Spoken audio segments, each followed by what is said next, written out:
quick trip over to Europe, and then we come back here to Australia, none other than Sandown.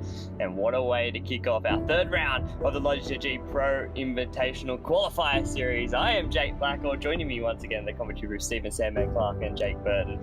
Sandman, coming live from you in your little man cave, and what a way to come back to Australia. None other than Sandown, obviously one of the newest tracks that we got on the service, and it has produced some great racing. Hopefully we can get some safety cars tonight. Absolutely. It's certainly a different mindset, isn't it? When we were here last time, it was all about endurance racing. And of course, that mindset too leads you to having a co-driver that has to help you out to get that result. Tonight, different story. It's all about sprint racing. And for me, it's a traditional lead up in the endurance side of it when we have Sandown and Bathurst, which we've got in the real life calendar this year, which is fantastic. But to be here for a sprint race, I reckon this is terrific. That's it. It's going to be one of those races where we've got to switch our mindset from last season. It was that Enduro 161 laps. It didn't have a caution. Jake had to drive through that. How was that, Jake, when you got to drive through it? Now you got to watch him do sprint racing. Yeah, pretty excited for this sprint race around here, Jake. I think this place is actually pretty good for sprint racing, I think. As much as we love a Sandown 500, I think the big, long front and back straights gives plenty of opportunity for passing. It's also going to be interesting to see how people play it with rear wing. That was a big factor in the Sandown 500. You had some guys run low wing, some cars run high, so I'm keen to see what happens in this qual series.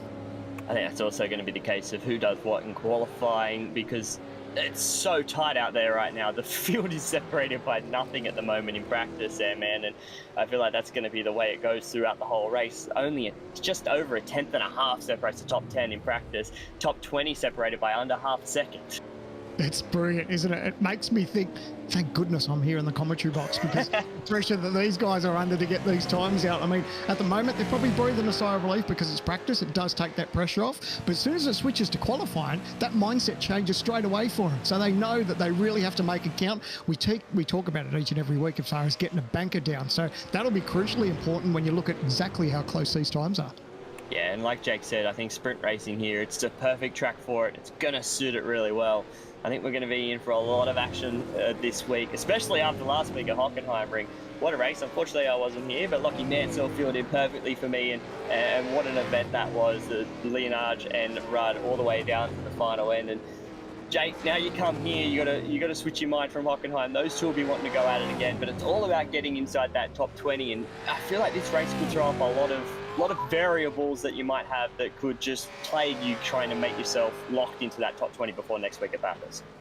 Well, 100%, Jake. The thing is take a look at the times right now. You've got guys like Kuznetsov at the top at a .26, but you only got to hop back 2.5 or so tenths, and you're looking 15th, 20th, 25th. You know, like it's really close. And the issue you have with that coming into this qualifying session is if you butcher it as much as you can, sort of make some moves around here, your race is pretty much over. As we know, this qualifying series, you only get 4 shots at this. So if you get this one wrong, you're going to have to hope for a really good round next week at Bathurst. And that's the thing, you head to Bathurst next week, and we know how tough Bathurst is. That place is obviously our crown jewel of motorsport. We, like Sandman, you mentioned it before, we go to Sandown to Bathurst in enduro sense, but here we go in sprint racing sense. I think that makes a little bit more emphasis on doing well here tonight, because you know you can't make up as much time at Bathurst. It's hard to pass, it's hard to make up that ground, and if you have a bad race here, it's going to be difficult to make that up at Bathurst next week. Absolutely. That's the last place on the calendar that I'd want to be heading to if you're in a pressure cooker situation as far as being inside that top 20. You know, thinking about those points and knowing that you really have to rely on a decent round at Bathurst. No thanks. I'd rather get the job done here tonight. Make yourself sort of comfortable and in a position where you know you're in for a decent result, and then let Bathurst play out. We know how tricky that place is when we go endurance, but it's really going to step up a notch when you think about it, because the pressure is going to be on at Mount Panorama. And for those guys that are buying their way in and they really desperately need those points to make it into this series, that's their last chance. You know the desperation level is going to go through the roof. And desperation levels at Bathurst usually means contact with a fence. There's enough walls around there that you can make heavy contact, and that'll be race done. It's going to be interesting to see how they all play out as practice finishes and we get started for qualifying for round 3 of the Logitech Supercars Pro Invitational here from Sandown. And what a way to kick it off, because Kuznetsov, Lianich, Rudd, Dyson, Gibbs, all within a tenth of a second. Top 5 nothing in it. And it's going to be like that for this whole qualifying session as the field starts to roll out. Jake, what do you look forward to in terms of this type of a session? What do you think these guys will be trying to do? Because you don't want to burn that tyre up early. It is quite hot out there tonight, so I think these guys will be looking just to try to limp around. How do you attack this session? I think everyone's going to be so preoccupied looking for a tow, Jake. We remember that when we raced here in the Pro Series last year. I was actually a victim of it, getting caught in a crash. You don't want to get off sequence. I think that's probably the biggest thing. It's a short enough lap that I think finishing every one of your laps is going to be key, because if you get off sequence trying to find tow, you're just going to get held up. So yeah, find a nice bit of tow. Maybe this first lap, like looking at Sebastian Flock at the moment, he might be the kind of guy who'll go out and just try and do a solo lap, see what he can do, and then improve from there. But for me, you're wanting to find the tow. Yeah, definitely. We saw that big accident right here coming into turn 11 and 12 last season in qualifying, where there was everyone just jostling, trying to find a draft partner, trying to get in line to get the best run you can. There's 2 long straights mixed in with a couple of corners. There's not much else of that as we look at a couple of driver cams that we do have while these guys get started in the first qualifying session. I'm sure we'll bring those guys up as they are under pressure and intense moments, and see what all the tongue wagging and face pulling has happened during the evening. But qualifying for the bottom 22 drivers are out on track at the moment as we watch Sebastian Flock, like Jake said, all out on his lonesome right now, Sandman, and it's given him sort of his own little bubble to do what he has done straight away out the box. It's a bit like what I touched on before, isn't it? It's getting that banker down. Don't worry about possibly getting a tow for your first lap. Get a banker down and then maybe look for someone to work with. If you're lucky enough to have a teammate that's in this session as well, have a chat with them, work something out and see if you can help each other, because, of course, if you get the tow, you want to return the favour to your teammate as well. And that's where a lot of these guys with other teammates in this session, mind you, they could be other Evolution Racing Team drivers, other SSR drivers, but they could be in the later session. They've got 15 minutes here, 5-minute break, then the next 15 minutes will go with the rest of the other drivers in this qualifying series. If you don't have a teammate in this first session, you sort of got to try and find someone else to work with. Sebastian Flock, first time, comes out 1 minute 7.56 to the top. And let's see what that can hold out as the rest of the field starts to come in, Sandman. And let's see, these guys that are in this massive train here should be able to maybe go a little bit quicker depending on how good their run was. It's a bit of a hold your breath moment, isn't it, for that first lap, because everyone's just laying down that banker. So you're going to see the times jostle around as we see that. See Cameron in third, but now he's already swept back to sixth place now. So I go to the top.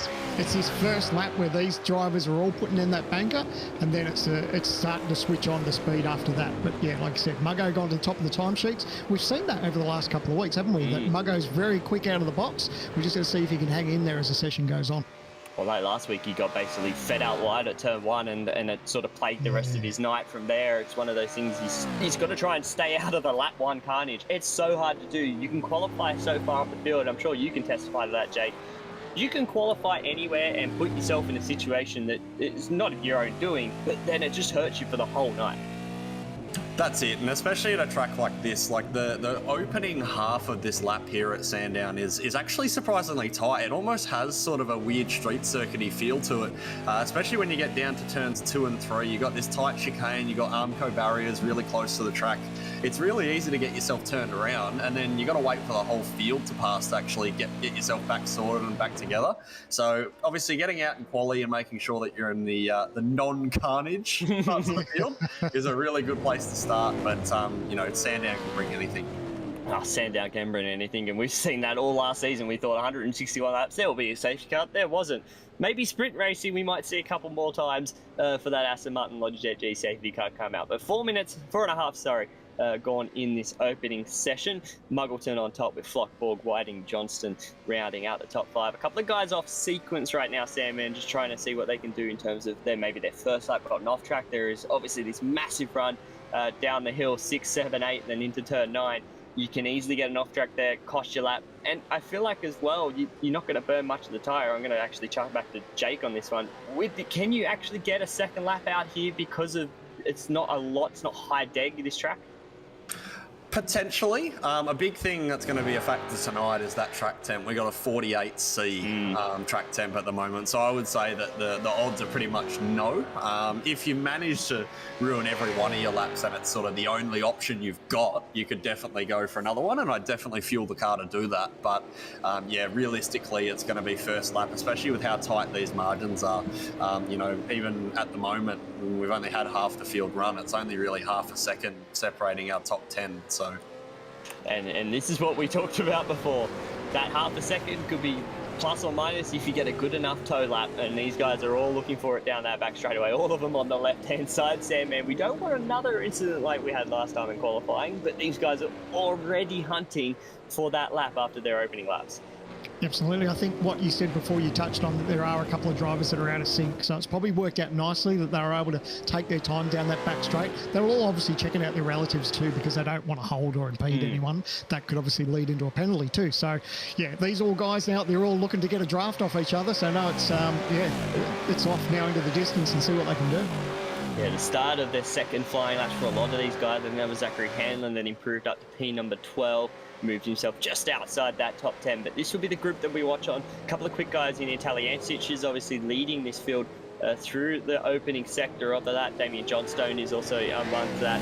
A couple, I think Muggleton's in there as well. Aaron Borg, I think Brian Borg, sorry, is in there as well as the guys. As you can see, you stuff up that opening sector. It's so tight, it's so hard. You just got to pull out after the straight and then try and hopefully regain from there. It's funny how much these cars change too. If you catch yourself out when you get this toe, I think sometimes you can forget a little bit just how much more speed you're carrying. And if you miss that braking zone, Jake, you can probably talk about this, is it changes your driving style automatically, doesn't it? When you know you've got those few extra kilometres up your sleeve and you're catching a toe, you've got to be mindful of that braking zone. That's it, and it's so easy to get that thing, Sam, and I'm sure you and Jake have both had it before, where you're looking at your massive green delta bar that you've got, and you start to get the shakes, you start to feel nervous, you get this thing in your stomach, and then you just blow away the last two corners, and you just think, oh God, I'm so stupid for throwing that away. But Josh Muggleton looks like he's actually just improved. He's put it down to a 3. Something that I noticed really interestingly, I was comparing him and Sebastian Flock. Josh Muggleton without toe was 11 kilometres an hour faster down the back straight than Sebastian Flock. So there's, like I said at the start, there's going to be some stuff with wing and that sort of thing that plays a factor here, and Brian Borg now to the top as well. Yeah. Jeez, that's handy, isn't it? Having that 11 Ks in your back pocket, that's not bad, is it? I'd like 11 Ks in my back pocket sometimes. That would be handy, wouldn't it? Especially in a TCR car. I'd like that any day of the week, but that is a big gain. And Muggleton did the lap he needed to. He got the draft from in front, but who was behind him? Borg. Who improved? Borg. That was the thing, and we mentioned that earlier on, that you just need to get in the toe of the right person at the right time. Brian Borg was in the right position because he knew Muggleton was going to be on a lap, so he was in the right position to get the extra bit of draft, and you always can judge yourself on that car in front, especially in a qualifying session, as a lot of these guys are going to jump back into pit lane, get a fresh set of boots and go again. And that really helped him, didn't it, Sandman, to get that provisional P1. Absolutely, and that's the best thing you can do. If you find yourself in a position in a qualifying session where you don't have teammates, what do? You look to the guy who's the top of the timesheets, find out where he is on the racetrack and just stick on his bumper and take what you can. So yeah, that was good, and it was the perfect time to do it because obviously Muggleton punched out of time, and then of course Brian just inched it out that little bit more, so it was brilliant. And that's all you need. You just need them just to improve their lap time, because you know, okay, I'm going to have maybe a tenth, maybe half a tenth or something on them in terms of how I'm going in terms of the draft, and you can always judge yourself. And I think you can testify to that, Jake, when you're following someone, especially you, that you know is going to be fast, you can always just judge, oh, I can break not that tiny bit later, but that little bit more, that I can go, okay, I've actually gained here, so I'm actually up on him compared to what you can see in front of you. Well, that's it, Jake. Like around a lap around here, I'd say, depending on what wing you're running, a toe's probably worth 3.5 tenths, maybe even 4 if you get it right. So realistically, you can afford to drive 2 tenths off the pace and still be 2 tenths up, right? So if you're behind someone as quick as Josh Muggleton, you can afford to break, you know, a few metres earlier here, a few metres earlier there, because you know he's going to pull you down the straight. So that's what Brian Borg's done. Hopefully he can stay up there and be as competitive into the second half of the session. Yeah, just ticking over, coming up to 10 minutes in the first qualifying session for round 3 of the qualifying series here, as we look at the Logitech G Autos esports car of Zach Hanlon. On the curb, on the exit curb, you can use that curb to get a good exit out of turn 9. You can use it as like as a motocross berm, as they like to call it, and get the grip off the corner. But it's spun up on the right rear tyre, and I don't know if he's going to actually improve his M. And he did set personal best first sector, not a crash hot middle sector. I think the end of the lap wasn't going to be much better either, and that is not going to be an improved time. He is going to stay in P14. Yeah, your blood boils a little bit too. Like you said, it's such an advantage to use it as a motorcycle burn. But when you feel those tyres light up, you're just like, no, like you just throw away that lap straight away. It's like, damn it. So depending on how much you lose at that point, they're close enough to pit entering. So at that part of the racetrack, if it's really bad, just dart straight into pit lane and put on a new set of Dunlops and go again. Yeah, and that's exactly what I think he could have done, but maybe he was just on that cusp. If you're on the cusp of going, if I get a good final second sector, like last couple of corners, I can maybe improve depending on my run onto the straight. And I think that's what he maybe tried to see, if he could just get a little bit more out of his time, but unfortunately wasn't able to. Damien Johnstone, though, with the opening sector session best at the moment. He went purple, middle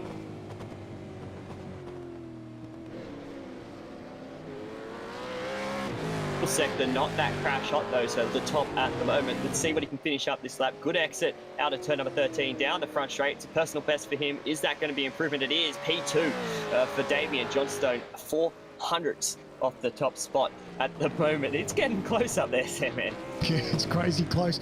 Jake, when you're in the driver's seat and you start knowing that you're running out of time in the session, for these guys, they only get to the 15-minute mark before the second lot of cars come out. Do you start to stress? Did that put a lot of pressure on you as far as a driver when you can see how close those times are? That's it, Sam, man, and I think that's what separates the good drivers from the great drivers as well, is those guys who can sort of put it together at the end. We spoke about this way back during week one about how, in qualifying, it's just a matter of running through the process and, not over driving the car, not trying to find time that doesn't exist, just putting the lap together, and that's really key in these later stages, and that's where you start guys who are really, really quick and really, really well and calm under pressure, putting out their best laps. I think that's also one thing that you mentioned there, being calm under pressure, and it always gets mentioned. Some people can do a qualifying lap 10 tenths and do it well. Some people can't qualify but then have to race their way through the field. And it's very evident here, if you can qualify well, you're going to be in a good shot with the race no matter how good of a racer you are. And the guys that are under pressure right now, especially around that bubble spot, are going to be able to perform. We're coming down to the end of the first qualifying session here, roughly just under 2.5 minutes left. These guys will be getting ready to set up their final lap, Sam, man. Sebastian Flock looks like he's going to come up and finish one of his laps. It's not a good lap overall, and he's going to dart straight back in pit lane and get 4 fresh tyres. Yeah, smart move. I don't know if he's going to have enough time, because we're at the 13-minute mark there, so absolutely by the time he sort of gets out, it's going to be session over for him. But, at the end of the day, they try to put their best foot forward, and that's where they're at the moment. The dying stages of qualifying is when you have to lift, and if you haven't quite done enough and you're down the bottom of the field, you start to sweat it out, because the next lot of 15 minutes, the faster group of cars that are in practice are going to come out, and that's going to tumble you down the order, so that's going to hurt. Schultz improves, moves himself up into P number 13, but you're right, as soon as these second guys go, I think they should get enough time. It's roughly a minute 7 lap time. You're looking at a minute and a half to go now in the session. If you can get around and not have to do a too slow of an outlet, you should be able to get to the finish line before time expires. They are able to finish that lap once they cross the line. No, race control will be looking at that and making sure that no one obviously goes outside that realm of the 15 minutes. As soon as 15 minutes hits, that is done, but those on a lap will be able to finish their laps out.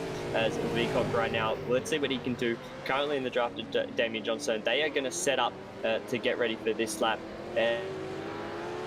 And how much of a pressure does this put him on, Jake? Knowing that you're inside the top 10, 4.5 tenths off the top, you'd like a little bit closer considering how much those other guys are going to be pushing in that window that you've got.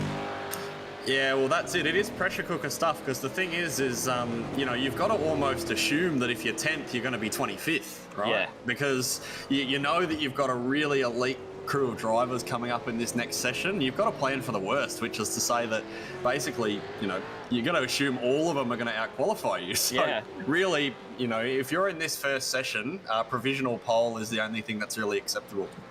Pretty much, and that's exactly right. You've got to be up near, basically inside the pole position or within a tenth of it, don't you, Jake? Because as soon as you're outside of that, you're going to have a fight on your hands, and I think that's what a lot of these guys do, especially for Sebastian Flock right now. He's 2.5 tenths off in P4. That could be P10, couldn't it, Sam, as well? It's one of those situations where we know these guys that are back in the field, they've been on fire all season, especially last week, Rudley Yarnish, they were having it out all the way to the end of that race. You expect those two to jump up inside that top 5. For right now, anyone inside that top 10 is not safe. Yeah, absolutely. I love Jake's mindset too, the way he said it. Is like, whatever you've got here, plus 25 to it, because you could be going straight down to the bottom of the pack. You just don't know how it's going to play out. So it's all about putting your best foot forward. And now these guys know that in these dying seconds, they know that time's run out. The grid's pretty much set, and now they've just got to see what pressure the other teams come in when that next 15-minute session starts. And that's right, the session has expired. So now it is all down to these final last couple laps. Brian Borg is on, and Sebastian Flock as well. Cameron Beacock, Paul Young, those two inside the top 10. They are all still on a lap. Let's see what Sebastian Flock, he just pulls over. He knows it's not good enough. That's done for him. Young's done the same as well. They're all just pulling over. I think that could be session done. The only person right now, Cameron Beacock, is out there. He could maybe try and improve. It's holding your breath stuff, isn't it, here? When you're using that last part of the racetrack, you know the time has already gone. Finds himself in 8th, so it's not awful, but everyone obviously wants to be P1. Couple of more turns, jumps over the curb. Let's see how the car goes out of here. Up on the berm, and he's going to abort. So there you go. Day done for the opening qualifying session of round 3 of the Logitech Supercars Pro Invitational, and it's Brian Borg laying down the gauntlet early with a 1:07.31, just in front of Damien Johnson and Josh Muggleton. They're within a tenth. Sebastian Flock, I think he would be looking for a little bit more, 2.5 tenths off the top with a 1:07.561. Michael Whiting rounding out the top 5 so far, but now we get into the good stuff, and I shouldn't say that, everyone is good here, but these guys know now that the track will be just cooling off slightly. It always has that tendency to do so when we start the second part of qualifying.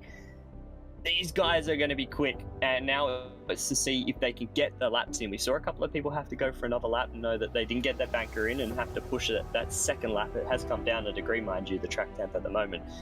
Semen, that is one of the things that we're going to look out for. Those opening laps, make sure people get bankers in, and then it's going to be all on out.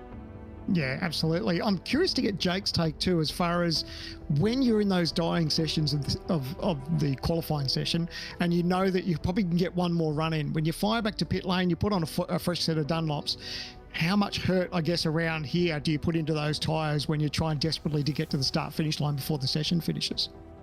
Oh, well, ultimately, you've still got to time it, right? Like, there's an important element of timing to it. But at the end of the day, you can go on and on and on about slow out laps, and they do make a difference in this car. There's no question about it. But ultimately, if you miss the session cutoff, there's no lap at all. So just get it there, throw every chance you've got at it. Obviously, you still want to try and look after those rear tyres, especially at such a drive-focused track as what Sandown is. Pretty much every sort of corner that leads onto a straight here is your first, second gear slow stuff. So you've got to keep those rear tyres on it. But ultimately, as I said, you've just got to make sure that you get round and start your lap, if nothing else. I think that's going to be one of the key factors of this session, is make sure you get a lap and make sure it is good. As we come down a minute and a half to this session, any person that stands out to you, Sam, that could try and maybe pick Brian Borg from the top spot. Oh, mate, we've got so many fast drivers in this session, and I guess that's probably why they were the top 20 odd in practice. So I'm looking at the times. The times aren't too bad. They're not awful, but of course you just don't know how this track's going to evolve. Like we said, the temperature's coming down a little bit, so that will benefit these guys in the second part of qualifying. And we know there's some great names in there too. So for me, I'd always be nervous. I don't know who to keep an eye out on, but you just never know who's going to bank that lap and put it down, and then maybe start darting you down the order. Yeah, that's it, and it's exactly right. As soon as you see them start dropping down the order, you see them go, yeah, there's one, there's two, there's 3 spots lost, I'm still dropping, and it keeps going, doesn't it, Jake? It just continually spirals out of control. Any person that you've seen as well that you've driven around with a lot of these guys before that could be, just put it on the top, that has that Sandown specialist about them. Well, I'm not sure about specific drivers, but I'm curious to see how we see some of our synergy cars go in this next session, because not only was that 161 laps down 500 last year pretty boring on account of no safety cars, but also just the sheer domination from that team. Those guys obviously know something that no one else does around here. Obviously, you've got the likes of Josh Muggleton, who we saw in quali just come out and be stupidly quick in a straight line, but it's not just about ripping wing out of the thing. You've got to have a setup that drives As I say, you've got so many tight first and second gear corners that lead onto long straights. You can have no drag, but you've got to have a car that drives well as well. So it really has to be a complete setup, and I think those SSR boys have something there. That's right. We saw that 161 laps of domination. We felt that one. We knew exactly what happened there. We had to experience all of that. It was not taking it either way. It was a mega drive from Jared and Dane out in front. It was just one of those. They just had the car that was just on rails that whole race.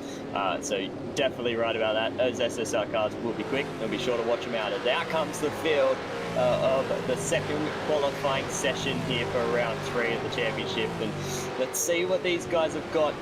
Lianic, was super quick in obviously last weekend in practice again.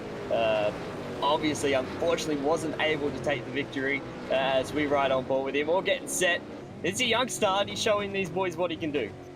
How brilliant is that too, to have him being so young and so talented too. Like, he's rise and don't adjust your sets. That's actually a live shot from his cam. So, you know, he's shown how quick he is. He's definitely put himself in the right part of the championship at the moment. So it's going to be good to ride on board with him and see how he takes this on over the next 15 minutes. Yeah, let's see how he gets it done.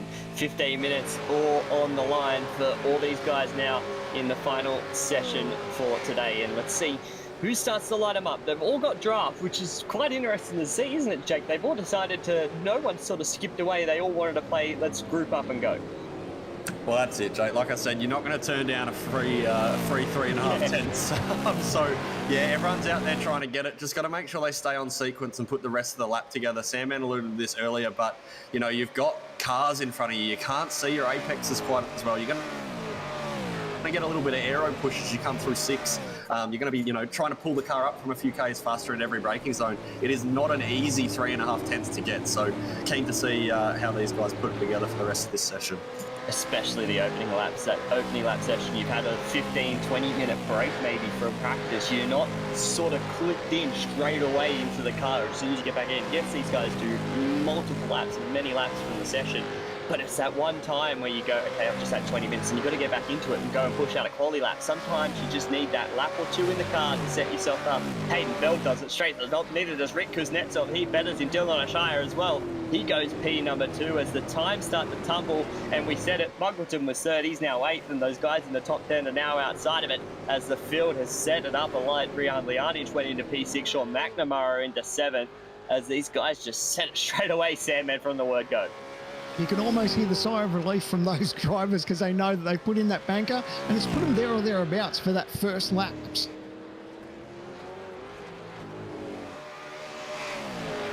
So if they look at the timesheets and say that there's sort of input on a set of Dunlops, let's see if we can improve on it. One of these guys may be going for a second lap, and I'm only just saying that because they're doing a better middle sector, which is where the draft will come in. So these guys can go, okay, maybe if I can line up, if I didn't have a bad first second. Oh, I think that was that Rian that ran wide? I think it was too. He ran it deep into turn number 9. He's going to have to bail out on that one. That'll be 4 fresh tyres and go again.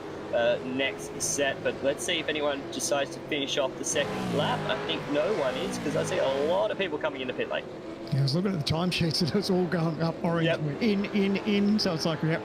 And like you said, they'll probably decide to push on. I guess you've got nothing to lose when you're halfway, when you make it, I guess that decision to make it back to pit lane, push on and see what happens. And it's like Jake said, if you get a little bit of that sneaky toe and you know you're going to be up on what you've already laid down, sometimes you think, let's just push on. Even if I lose half a tenth in that last couple of corners, it might be worth just pushing on to grab that little bit of toe that you gained on that lap. That's exactly right. And to gain that little bit, like Jake's been alluding to, it's 3.5, 4 tenths of a second. There's so much time to be gained around here with 2 long straights and a couple of twisty bits in between. You can easily gain that time. Andrew Dyson right now looks like he'll just be coming back into pit lane getting 4 fresh sets. He's sort of all by himself, Jake, at the moment. It's a little bit interesting to know, especially with a couple of his other teammates in this session, that he's sort of just by himself. Yeah, must have not been too happy with that sort of first lap, and then, you know, has decided to rush out and not try and get toe and that sort of thing. I know Dyson will want to be a little bit higher than what he is at the moment. He's currently sitting 13th, probably as a driver who could be up in the top 5 in a session like this. So maybe just trying to reset the brain, not give himself too many distractions, just go and drive the lap. Yeah, I think that's what he just get out of the way of everyone else. And some people can do that. They can just drive it by themselves without the draft and do it. You can and try and gain that time that way. But here we go. Here comes the train into the last sector. We saw this before, Sam, man. I feel like we're back here again 1 year later. We're coming in. It's not even a year later. It's like 6 months later, and now these guys are all going to jostle for positions. No one's going to slow down to under the, I think we have the 60k limit rule so far in the season. So I think they're all going to just line up with how they are and have the second shot at it. Yeah, thankfully it's a little bit different from at the moment. They haven't got any other traffic around them to worry about. So you can see all of them. They're pretty much all pitted together. They've all done their out lap together, and now they're all starting their fast lap together. So it's good to see. It stops that congestion, because there's nothing worse for a driver when they're on a hot lap and then you come across traffic. I know every driver just holds their breath. Even if drivers get out of the way for them, it still does play on your mind, and it's easy to make a mistake. It's very easy to make a mistake, especially around here. Like Jake said, that whole first sector turn that we just come through. Oh, and as I say that, that's one of the 95 Sim Sports cars. That's ran straight off the road. He's put himself in the barrier. That's Sean McNamara. Can he get that one rejoined? I don't think he can. And that actually puts you off, doesn't it? You're in that position. You're on a hot lap and you see a car off the road, don't you, Jake? And you go, where do I go from here? You just sort of hesitate that little bit. It's just that split second that your eyes sort of dart off to it, and it doesn't always make a difference. There are drivers who can handle it and deal with it, but it's really, really tough when you have a distraction like that, pulling you out of the way there. Yeah, it just throws you off that little bit. And Hoshea was like, that lap was not good enough. It's not going to improve. So he's darted back into pit lane. And this is where we're going to see a couple of these guys go into pit lane. But Dylan Rudd straight to the top with a 107.1 and basically identical to Rian Lianage, straight to the top. Takes that spot by 1,000ths of a second. It's on at the top already. Mate, he'd be absolutely stoked with that. When you see that, you don't care how much the margin is. If you see your name on top, you go, beautiful, I'll take that. They've rejoined after last week at Hockenheim. They're back again. Let's round two, line them up and go again. 1-2 at the moment. Lianage and Rudd up the top. Kuznetsov jumped himself up into P3. That sort of split the field up a little bit too, didn't it? We saw a couple of guys dart into pit lane to get some fresh tyres. It's going to split up this field for this next second part of this qualifying session, Sam, man. Yeah, I'm just looking at the times too from that first split session. Our pole sitter at that stage was Brian Borg. He's now slipped back to 7th place at the moment. So he'd be keeping a mindful watch on this just to see, look, am I going to slop down a little bit more, or am I going to hold position? He'd be very keen for this session to wrap up pretty quickly. Yeah, he's only got roughly just under 7 minutes to go. Just over it, I should say. Sorry, 7 minutes left in the session, as that was Vandel. Looked like he maybe had a little bit of a brake lock into the last sector. He's going to pull it into pit lane and get out of the way. A couple of these guys now coming down onto pit lane. But yeah, like you said, just in it. He shouldn't be too unhappy. He's only just under 0.2 of a second now, actually off the top step, Jake. And we said the track temps come down a little bit, but you shouldn't be too upset with that. Only to be just under 0.2 off the top at the moment. Yeah, on the other end of the triangle though, it's the problem you got is there's nothing you can do about it. You've just got to sit there and watch it, and that's as painful as anything, to be honest. He may only be 7th now, but there's endless potential, I guess, of people to go faster than him, and zero potential of him going any faster. So that's one of the difficult things. So we mentioned it a couple of weeks ago as well about these split qualifying sessions, is that you just don't really know how fast everyone's going to be if you're not in that second session. So, yeah, really, really tough one for Borgie. Hope he manages to stay in the 10th.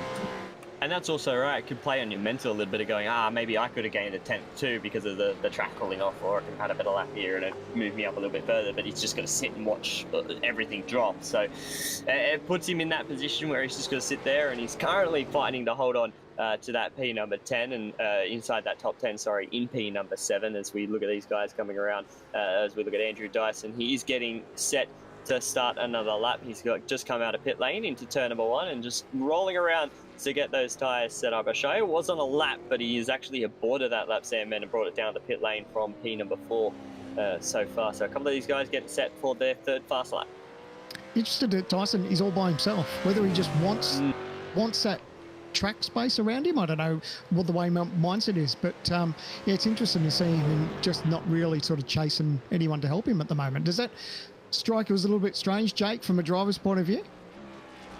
A little bit, but again, if you're a driver, and I was actually just looking at Dyson's car, it looks like it's running a little bit low in the back. I don't know if maybe I'm just dreaming that, but I don't know if maybe he's one of those guys who's pulled a bunch of aero out of his car, and obviously the less wing that you're running and the less rake and that sort of thing, and the faster your car is in a straight line, the less you're going to benefit from toe. So he might feel that he just doesn't need it.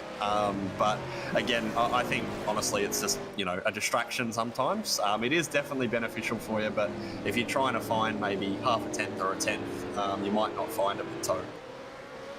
Might not find it with toe, but these guys are definitely finding it. Kuznetsov fastest first sector, not a good middle sector, and the middle sector is basically the entire back straight. The first sector is basically from turns all the way from start-finish line to just after turn 4. He's actually going to bring it into pit lane after saying the first. Dylan Rudd's going to finish his lap time. It's basically identical to what he did before. It's not going to actually improve position though, even though it is only just a tenth slower, under a 100 slower. Hayden Veld moves himself up though into P number 4 with under 5 minutes left in this session. There's a couple of guys I think further down the field that'll be looking to try and improve. Darnell's one of them. He's currently in P number 17 as he moves over to let one of the Evolution Racing Team cars through. It's coming down to the wire. I think we're going to be looking at Dyson, Ashaya. They're sort of on their own at the moment, aren't they, Sandman? And see what they can do to try and muddle up this top 5 at the moment. Yeah, absolutely. There are a couple of surprises there, aren't there? But yeah, what are we? So we've already got 3.5 minutes to go. So it's definitely coming down to crunch time. So they need to, you know, either decide whether they're going to push on or whether they're going to head back to the lane and just go again. I think if I was in that position, I'd be down in the pits. I'd be putting on a new set of tyres and I'd be starting to just roll around and get ready for that final dash at the end. Especially if you know this next lap that you may be on that doesn't improve, you just bring it in straight away. You need to try and get that last lap in. You need to just try and go, okay, this one's not going to work. I'm not going to waste any more time. There is no time to waste right now. These guys need to get the laps done, get it back around into pit lane. Obviously, Dyson's a little bit of a worry down in 16th. He's been so consistent all season as a couple of these guys are like, no, I'm going to follow you. I don't want to play this game. We're just going to sit here and follow around. And they can do that. There's a little bit of a gap out there on the racetrack. But yeah, Dyson's one of those ones that's sort of shocked me a little bit, Sam. And all the way down in 16th, he has had good pace and has been pretty consistent inside the top 5 points as well all season. Absolutely, and it's a different, we touched on it before, it's a different mindset here at Sandown. You know, in the past, you wouldn't worry about too much qualifying as far as where you were because, hey, it's a long race, 161 laps. Different story tonight. It's all about a sprint race now. So these guys know that if they are way down the back of the pack, it's going to really put the pressure on them as far as how many laps they're going to take to get to the front. And if there's safety cars, I mean, like we saw 161 laps around here without a safety car. So who knows what's going to happen in the sprint race. And that's also one of the things is you put yourself in the danger zone of being involved in the safety car, if there is one. You get involved in that incident. Turns 2, 3, we've touched on it. It's so tight. The opening lap feels like there's not even a car width room. And as I say that, Stanny has taken all of the inside curve and then decided I need to try and save this car. It's so easy to do there, isn't it, Jake? You take too much of the curves, turns 2, 3, and it throws you all the way into that outside wall under the guardrail in turn 3. Well, it sort of extends from what I was talking about before, Jake. Like, you know, everyone thinks you've got to have a fast straight line car here, but you really do need a complete car. You need a car that slows good. You need a car that, you know, has decent direction change. But you've also got to have one that rides the curbs decently, especially through that second chicane and then the latter half of the lap as well. So Steady, another one who I actually really think should be higher in this session. He's done really well this season to sort of bounce back from some bad luck and some curses from Sandown and the like. But yeah, I really think he'll be hoping to be higher than 20th. Yeah, I think he would have been the same. I think he'd be hoping to be somewhere inside that top 10 at least. He has been very good in the qualifying series so far. But I love that. All the little games these guys are playing in the last corner. I don't want draft. I'm not going to go. So we're all not going to go. And then the leader pulls in the pit lane. I don't know which one it was. One of them did. They pulled in and went, yeah, well, I'm not going, so you're not. So it was all a bit of fun and games into that last sector. Under a minute left. This will be their final lap time. Stenberg needs to try and see if he can improve. He's just going to actually latch onto the back of his train. A couple of people improving with some personal best. Robert Gibbs has done so as well. Kuznetsov, though, to the top, and he's going to take the original pole away right at the death with a 107.072, puts himself half a tenth to the top. Mate, and to the leaders that, well, that were leading at the time of that session, are they kicking themselves now they went into pit lane? Who knows? But, you know, hey, if you can still be in touch, top 3, top 5, you'll take it. But they may be kicking themselves a little bit. And here comes Ashaya as well. He's put in 2 personal bests, so this should be an improvement. He's 2 tenths off the top. You only need a couple of tenths in terms of draft pace. Where's this going to put him? Comes across the stripe, and there it is, straight to the top. Beats him at the death, 107.055. A hundredths of a second over Kuznetsov. We were talking about him all being on his own, so he managed to get a draft and get it done at the death.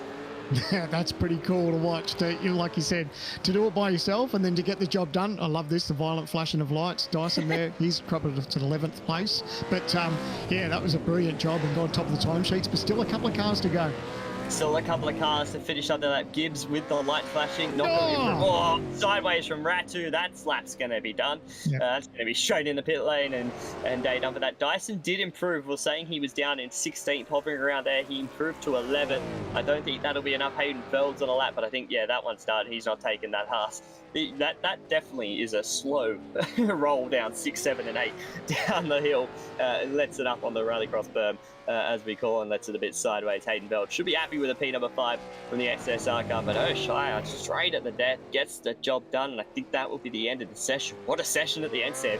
Yeah, absolutely, and interesting to say that the times from the top, as you say, instead of coming to the lane, but anyway, the times at the top for that last session was Brian Borg, 7th place. Johnston is now in 10th, and Muggleton, who was 3rd, is down in 13th. So again, it's one of those hard luck stories, isn't it? So you've already made your bed, you got to sleep in it, and you can't do anything about improving it. You just got to watch your times tumble down. How hard is that, Jake, when you see your name just slipping down the entry list?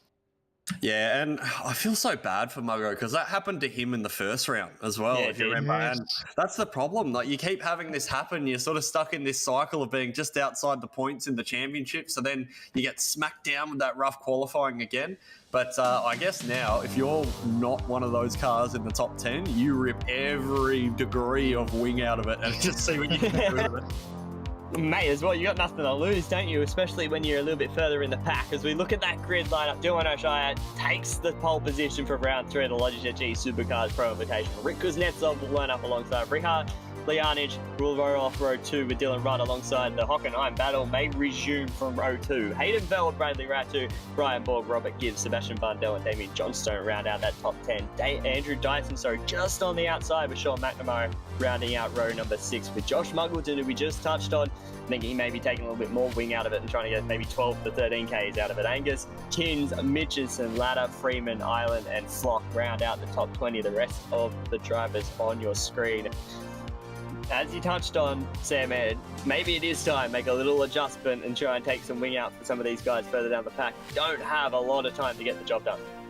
And how does the mindset change, Jake? Because like I said, every time we come here, normally it's an endurance race, 161 laps, but their mindset now has to change because all of a sudden it's a sprint round. They know they need to make the most of tonight because next week we head to Mount Panorama. And if you are struggling to get inside that cutoff line, you don't want to be heading to Bathurst with that pressure on your shoulders. Well, that's it, Sam. And the thing is, a lot of these guys might have run, co-driver in the last rendition of this race. And this truck's only been in the service for about a year. So some of these guys might not have even qualified for this track before. Some might not have even started a race here.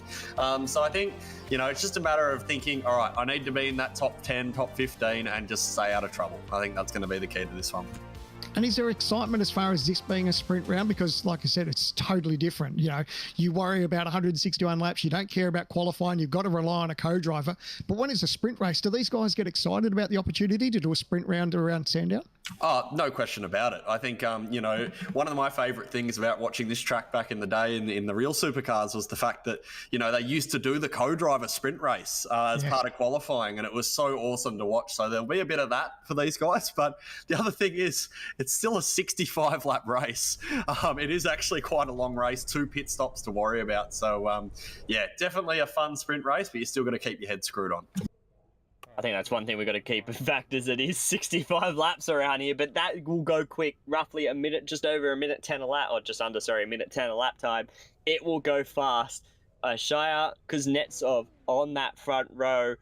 not long now until we get going for round 3 of the Logitech G Supercars Pro Invitational. I'm looking forward to this. And like you touched on, Jake, those sprint races when they had the co-drivers in, it was amazing around Sandown. I think this track really, obviously, it sets itself up well for endurance racing. It sets itself up well for sprint racing, and it's going to have to set itself up once again for another crazy race as we get ready for round 3 of the Logitech G Supercar Pro Invitational Qualifying Series. It's a Shire and Kuznetsov, and we are green for round 3. And it looks like a good jump from both of them on the front row, but Ratu from row number 3 is gone. This is always a hairy part, isn't it, coming into turn 1? Some of them 3 and 4 wide through there. The last thing they need is contact. And just as I say that, they're off track. Looks like everyone's still pointing in the right direction. Contact. Oh, how much damage are those guys going to have? They've got to be careful. That's not what you want to see. Lap 1 of 65. Had to cut to the grass. That was one of the DPR cars. You just had to do. One of the fishy motorsports cars was sideways out of turn 1, managed to regain and keep going. Somehow they're all straight. We're not seeing a car face the other way. Shaya Kuznetsov off the Ratu with a jump from row 3. Jake, what a start from him. Yeah, really mixed start. One that I kept my eyes on back in the pack was Kurt Stenberg. He had just about the worst start I've ever seen. He lost about 8 or 9 spots before he got down to turn 1. Managed to get a few back. This is not an easy track with the changing surface that's had about 7 different renditions down the main straight here at Sandown. It is not an easy track to put the power down. I think he actually fell foul to that, and obviously Ratu got the good strip of it because he just jumped from that outside of that row. He was gone. You could see it from the word go. Straight away jumped to the outside, basically jumped all of row 2. Dylan Ray and Lianich were just standstill. Got around them too, put himself up in the P number 3 as Phillip comes down front straight. A clean opening lap, mind you, a couple of bent cars, but they're clean. Yeah, I love that first lap when everyone's all bunched together. They're all single file. They're just trying to calm the nerves a little bit because it's so easy to get caught up in the excitement of this race. And, of course, you start thinking about where you are in the points and who's in front of you, who's behind you, whether the guy behind you is fast. And it's all about just settling those nerves down and just getting yourself into a little bit of a groove. I think that's as well what these guys will be wanting to do. Dylan O'Shea leads them, but all behind him is just a bunch of 9.5 Sim Sports cars. Then you got the Pursuit Sim Sports cars of Rehan as well. He's there in P number 5. But look at the battle. This is the thing. You can't skip away here, can you, Jake? When you're in the draft, you cannot get away if you're the car out in front. No, definitely not. And you need to think about that a little bit. Again, we've got 2 pit stops to deal with tonight. There's a little bit of strategy in this. We need to think about, do I really want to be leading this race at this point? Do I want to be using that extra 100 mils of fuel every lap? Because it will come back to bite you. We saw that at Phillip Island, how, leading in the early stage of the race doesn't always guarantee that you're going to win it. So, going to be a interesting race for sure. I think that's right as well. We've got to think about that. The fuel saving that'll be going on with these guys all in the draft. If they want to make up ground, they know they have a quick car, they will do it. But if they don't, as Taliancic makes a move on Island into turn 1, Island's car has been beaten pillar to post already. It's 65 laps ahead of him. The car looks like it's hit the fence about 50 times. Yeah, the scary part is that too. We touched on that aero draft and how many kilometres you can pick up in a line. Well, guess how many kilometres that can hurt when you got damage like that. Like, that's a bit sad and sorry, isn't it, for lap 1 or lap 2 or lap 3 now of this race? Yeah, it's going to hurt him for the whole race. He's just going to have to play it out, try and see if he can get anything back in the pit stops. But there's not a big, long pit stop where you can go, okay, I can get 5, couple of 10, 20 seconds of quick repairs done while the car's putting fuel in it or something like that. You can't do that. You don't have the luxury of doing it in a sprint race. You have to manage your fuel, you have to manage your own and make sure that your standstill time is as short as possible. Isn't that right, Jake? And you've got to make sure that you capitalize on that so you can't really repair any damage you have. That's right, yeah. These guys just need to think pretty smart. At the end of the day, we're in the back end of the season now. And, a second, a third, that's not a bad outcome. Like, you can afford to sit there, save some fuel. Maybe challenge for that win at the end of the race, but I think for now, you're not going to see anyone really trying to make the move on Dylan here because it doesn't really make sense to. No, I don't think it does. I think we're going to see a massive train, and it's going to continue like this for quite a while until pit stop starts, which I think in this case we'll be looking at roughly, we said this last time at Phillip Island, and I feel like we say it all the time, is that they could change it up as we look at Hayden Bell. Got the game face on as he goes down the hill. It's good to have this addition. Hopefully we get to see more of this, especially in the Pro Series later this year. Is obviously, and one thing as well, Jake, you see him, he's looking left, he's looking right in terms of his eyes. You can see maybe looking in the mirror. You don't even realize you're doing it until you watch yourself back on a stream and realize I've been looking everywhere but where I was meant to be looking. I've never understood these guys who sim race in a totally dark room. I know you do it, Sandman. I know your room's pretty dark in there, but I just don't get it. I feel like it's so bright and so shiny on your face. So I don't know how these guys do it, but it seems to be working all right for him at the moment. I know for me, it's more of an immersion thing. I think if I've got the triple screens going and it's all dark, I feel like I'm really in that cabin and I'm just racing away. So I guess everyone's different, and it's the old theory too about, do people race with shoes? Do people race with socks? Do people race barefoot? You know, there's all those different things about driver comfort. Hey, and if it works for you, that's the main thing. I feel like that's the thing as well. I'm definitely like you, Jake. I've got to have the lights on and be lit up, because the LEDs just blind you in the face. And Rian's the same. He's got the room lit up, got all his data right to his right hand side on his laptop there, so that he can understand what's going on through the race. And that's one of the things people love to have the timing up. Some people don't. It's all just a play on what you feel comfortable with. I'm definitely. As well, creature comforts, like you said, Sam, man. Some people do love to have the boots, the gloves, everything else. Some people don't. It just doesn't suit them. But we're already ticking down the laps. Lap 6 completed. Start of lap 7. It's still Dylan out in front because Net's up behind. And I think, like Jake has touched on all this race, Sam, man, we're going to be in for a bit of a fuel-saving just draft and just not challenge for the lead, because you don't want to burn the fuel at the moment.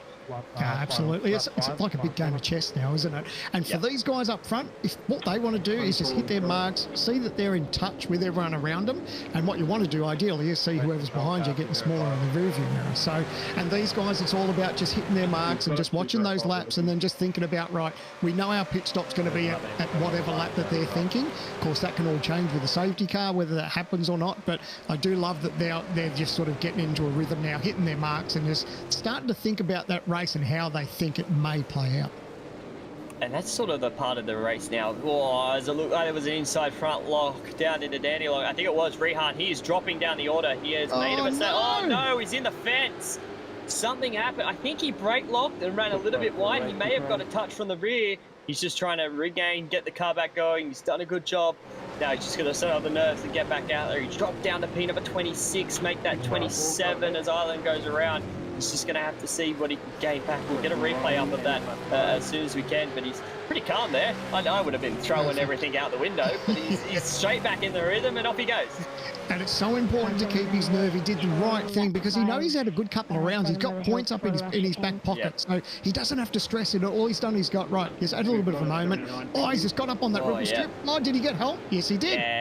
Yeah, it's one of those things he can't, and it's hard. The two cars behind him was Hayden Veld and Robert Gibbs. Veld actually was on the brake mid-corner because he realised Rehan had the mistake, and then Gibbs was in the back of him, which just then pushed Veld into Rehan and around he went. I think that's one of those things you can't avoid, isn't it, Jake? When you're the third or fourth car in a train like that, when it's so close, one person makes a mistake, you may be unsighted. A lot of people don't realise, some people may be on a single or a triple, you're still unsighted, you're still cockpit driven, you sometimes can't see around in front. Perfect time. You cannot sometimes see the cars in front. Yeah, that's it. And that's one of those corners as well, that it's very much a one-line corner. And once you're committed to turning in, you can't really slow the car up suddenly. It's got so much, rear stability issues as you turn in on the way there. I don't think Hayden had really anywhere to go, nor did Robert Gibbs. I think that was one of those ones where Rehan decided to go bungee jumping, but those guys chopped the rope, unfortunately. So, yeah, hopefully Rehan can get back into it and finish this thing strong. I'm sure he will. He has pace. He will get the jobs done and start moving up through the field. I think he already has. He's 26 at the moment. He's gotten past Chris Island. Let's see what he can gain as this race progresses. If you look a bit further back, Jamie Dyatt, one of the Fishy Motorsports cars, they were all in at walls on lap 1, and one of them was around, but they've all managed to get going and straight up. But this is just outside the top, just outside the top 20. This is inside the top 20 at the moment. Jamie Dyatt, Sebastian Flock in front of him with his teammate Whiting behind him as well. And when you're in this sort of a train, you know that you're going to lose the top end, Sam, man, because you've sort of lost that leading group train. Now it sort of gets in a position of, I've got to save fuel. Yeah, it's easy to get distracted by that too, is when you start to see the pack pulling away from you, and your hands are tied a little bit, you're in a little battle yourself, and then all these guys out front are just starting to pull away. But I guess at this point of the time, it's funny how Jake touched on it before, how we're halfway through the series. It's only sort of round 3, but that is the beauty of this qualifying series. Puts these guys in a bit of pressure. They know they have to perform, but at the end of the day, they just need to think about the big picture and just not stress about the little things, and just try and capitalise on what may happen in this race. It's still very early days. We don't know what's going to happen with these leaders. They all may come together. They may stick each other in the fence. People may detonate motors. We may see safety cars. You just don't know. We don't know, and there's still 56 laps to go, a little bit more than that with these guys out in front. This leading group has sort of closed up a little bit. Yes, they lost a car or two, especially Hayden Feld when he was around, but now that they're closing back up, Robert Gibbs has got some damage to the front of his car as well, obviously from that nose-to-tail contact, but Kuznetsov is just a what you breathe to Dylan O'Shire at the moment out in front. He knows he's going to have this advantage, Sandman, when it comes to pit stops. And wouldn't it be playing on Dylan's head knowing, I don't really want to be leading, but I don't really want to give up and put myself second. It's a hard place to be right now. It's one of those things, I guess, if you're a driver and you are focused mainly on that win, then yeah, it starts to mess with you a little bit. With this series, you know, you don't, as much as we're all racers, we all love to get that checkered flag first, but it's all about capitalising on a good points day too. So if you don't get the win and you finish maybe second, third, or just outside the top five, now banking all those points just so you can get to the big game in a couple of months' time. And that's basically what they're all fighting on the moment, is just being in the money to get the position for the Pro Series later on in the year. And it's the top 20 that we take. So these guys are still fighting to get into that top 10. It's Dyson right now, just in P number 10. He's trying to make up some ground. He's only gained one spot from it. He's going to go to the inside of Muggleton. Down the hill through 6 and 7, a little bit of contact. That's going to send Muggleton wide. He's most probably going to have to serve a slowdown penalty. Dyson's shaking his head over that one. A little bit of contact mid-corner, and there goes the light flash from Muggo. Let's see how this one plays out as they go through turns 11 and 12. Ooh, that is a scary part of the racetrack. You go side by side through there. That, you know, that normally never works. So, mate, that was hairy stuff. We'll go to a replay. If you can see, he was setting up down that back straight. And I think Muggleton maybe probably thought that he's probably not going to stick it up the inside, but sure enough, he has. Did they have any contact? Oh, it's hard to, because that car on the inside is up on the curb too. Yeah. So Muggleton did a great job not for that to fire off into the fence. And of course, you could see from that rear view camera here, it just shows how excited he was about that position change and flashed his headlights. He gave the old code of, I didn't like that, but we'll keep going and fight on and keep going for the rest of this race. But Muggleton had to set the slowdown, so it sort of rolled him out a little bit. You can see as soon as he got through turn 9, then he had to roll out and just tap the brake just to slow it down and get the pace out of the car, because he knows he wasn't going to serve that slowdown. Someone's come off the road in front of the leaders, and unsure who that was. I didn't quite catch a number or what car that was, but he was off the road. Shire at the moment. Must have been Veacock that was off the road. Oh no, this is Veacock. Must have been Schultz. One of them was off the road in front of the leaders as we look back through the field. But it's just one of those situations. Again, that leading group, as I was just about to touch on, is all back together. There is 8 cars now in the leading train that are all knocked together, and it is Schultz bringing the car around the pit lane. It's got a lot of damage to that Ford Mustang. Hopefully he brings it straight down the pit lane without getting in anyone's way off the exit, and he does so. And does a good job of that. But look at this. This is a train and a half, isn't it? And it's only lap 12. Yeah, and what they're doing, these guys that are, you know, obviously they are touched on how strong this draft is bringing them behind them. So we are starting to get a little bit of a freight train, and that may change as we get closer to those pit stops too. Where would you want to be in this battle right now, Jake? Obviously not leading, because you'd rather be saving fuel. I think that's where we'd all like to be. But would you rather be a little bit further back, just in case something happens and you can maybe adjust your strategy on who does what in front of you, like jump in a lap early, because, you know, fresh tyre advantage is not going to be too bad, but in terms of how much you're going to gain, but it's still an advantage. Nah, I want to be Rick at that time at the moment, to be honest. Being in that position where you've got track position, because one of the really quick guys in the last few laps has actually been Sean McNamara. He's really pulled in these guys, and he's got a lot of speed. But realistically, if he wants to win this race, he's got to pass 6 more cars, which you know, can be done in pit lane with a bit of work and that sort of thing. But really, track position is still king at the end of the day. And I think Rick Kuznetsov's in the perfect position where he's saving a bunch of fuel, but he's still got track position. He's only got to pass one guy. So, yeah, going to be an interesting one. I think you'll start to see guys like McNamara start to make moves as soon as they get the opportunity. And that's one thing as well, like you touched on. He's only got to pass one car to Rick Kuznetsov in P2. And that car he knows is burning more fuel than him at the moment because he's lifting, he's managing his fuel with the draft at the moment. So he knows he could actually get that without having to do it on the racetrack. So at the moment, Kuznetsov pretty much in this box seat. But Jake could be saving a little bit as well. And saying, man, it's one of those situations. Look at this pack. This train is going to be going on for the whole race. I think we've obviously got the top 8 in this battle pack, but then you can just see in the background when it starts coming, there's the rest of the field, as we just saw, 9 through the however many after there. There's another train starting to form as well. Yeah, it's the old adage, isn't it? It's a high-speed game of chess, and these guys, we don't know how this is going to play out as far as how far they're going to be able to stretch it on fuel mileage, and for the people that are saving behind them, how much longer they might decide to go, or even if they go and put on fresh tyres. But Jake, from a driver's point of view, when we're talking about this series in particular, it's only 4 rounds. How hard is it to tell a driver not to worry about going for the win and just concentrate on banking points for a good points day? Oh, unbelievably hard. You can't shut down that instinct, Sam, man. And it's funny, not to talk about a different game or a different series or anything, but there was a pretty significant sim racing event over in Poland on the weekend. And race winner of this series last year, Dane Warren, he was in that same boat over there where, all he had to do was finish in the top 6 and he got caught up in a battle for the win and ends up out of his final. So, even the best make that mistake. So it's really a matter of just calming yourself down, realizing not only is it, only 1 round to go in the series, but there's also still 45 odd laps left to go in this race. It's still a long way to go. Just play it smart, save some fuel, keep yourself in that race. And as a driver, do you want to be reminded about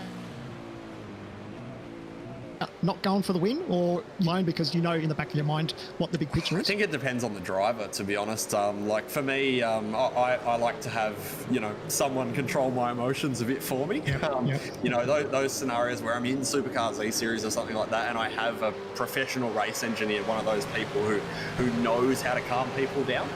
That's fantastic. But if I've got just my mate screaming in my ear telling me to calm down, it's probably not going to be all that much help. But, yeah, I think it depends a lot on the driver and who's spotting as well to make some big difference. You've got to make that judgment call. Engineers, spotters, they're almost psychologists in roundabout ways as well. It's definitely I like how you put it, that they're psychologists, because they are. A lot of the times I've done stuff like that as well, where you're spotting and you're just trying to calm the driver down to make sure that they focus on what the end goal is. It might not always be just the race win, it could just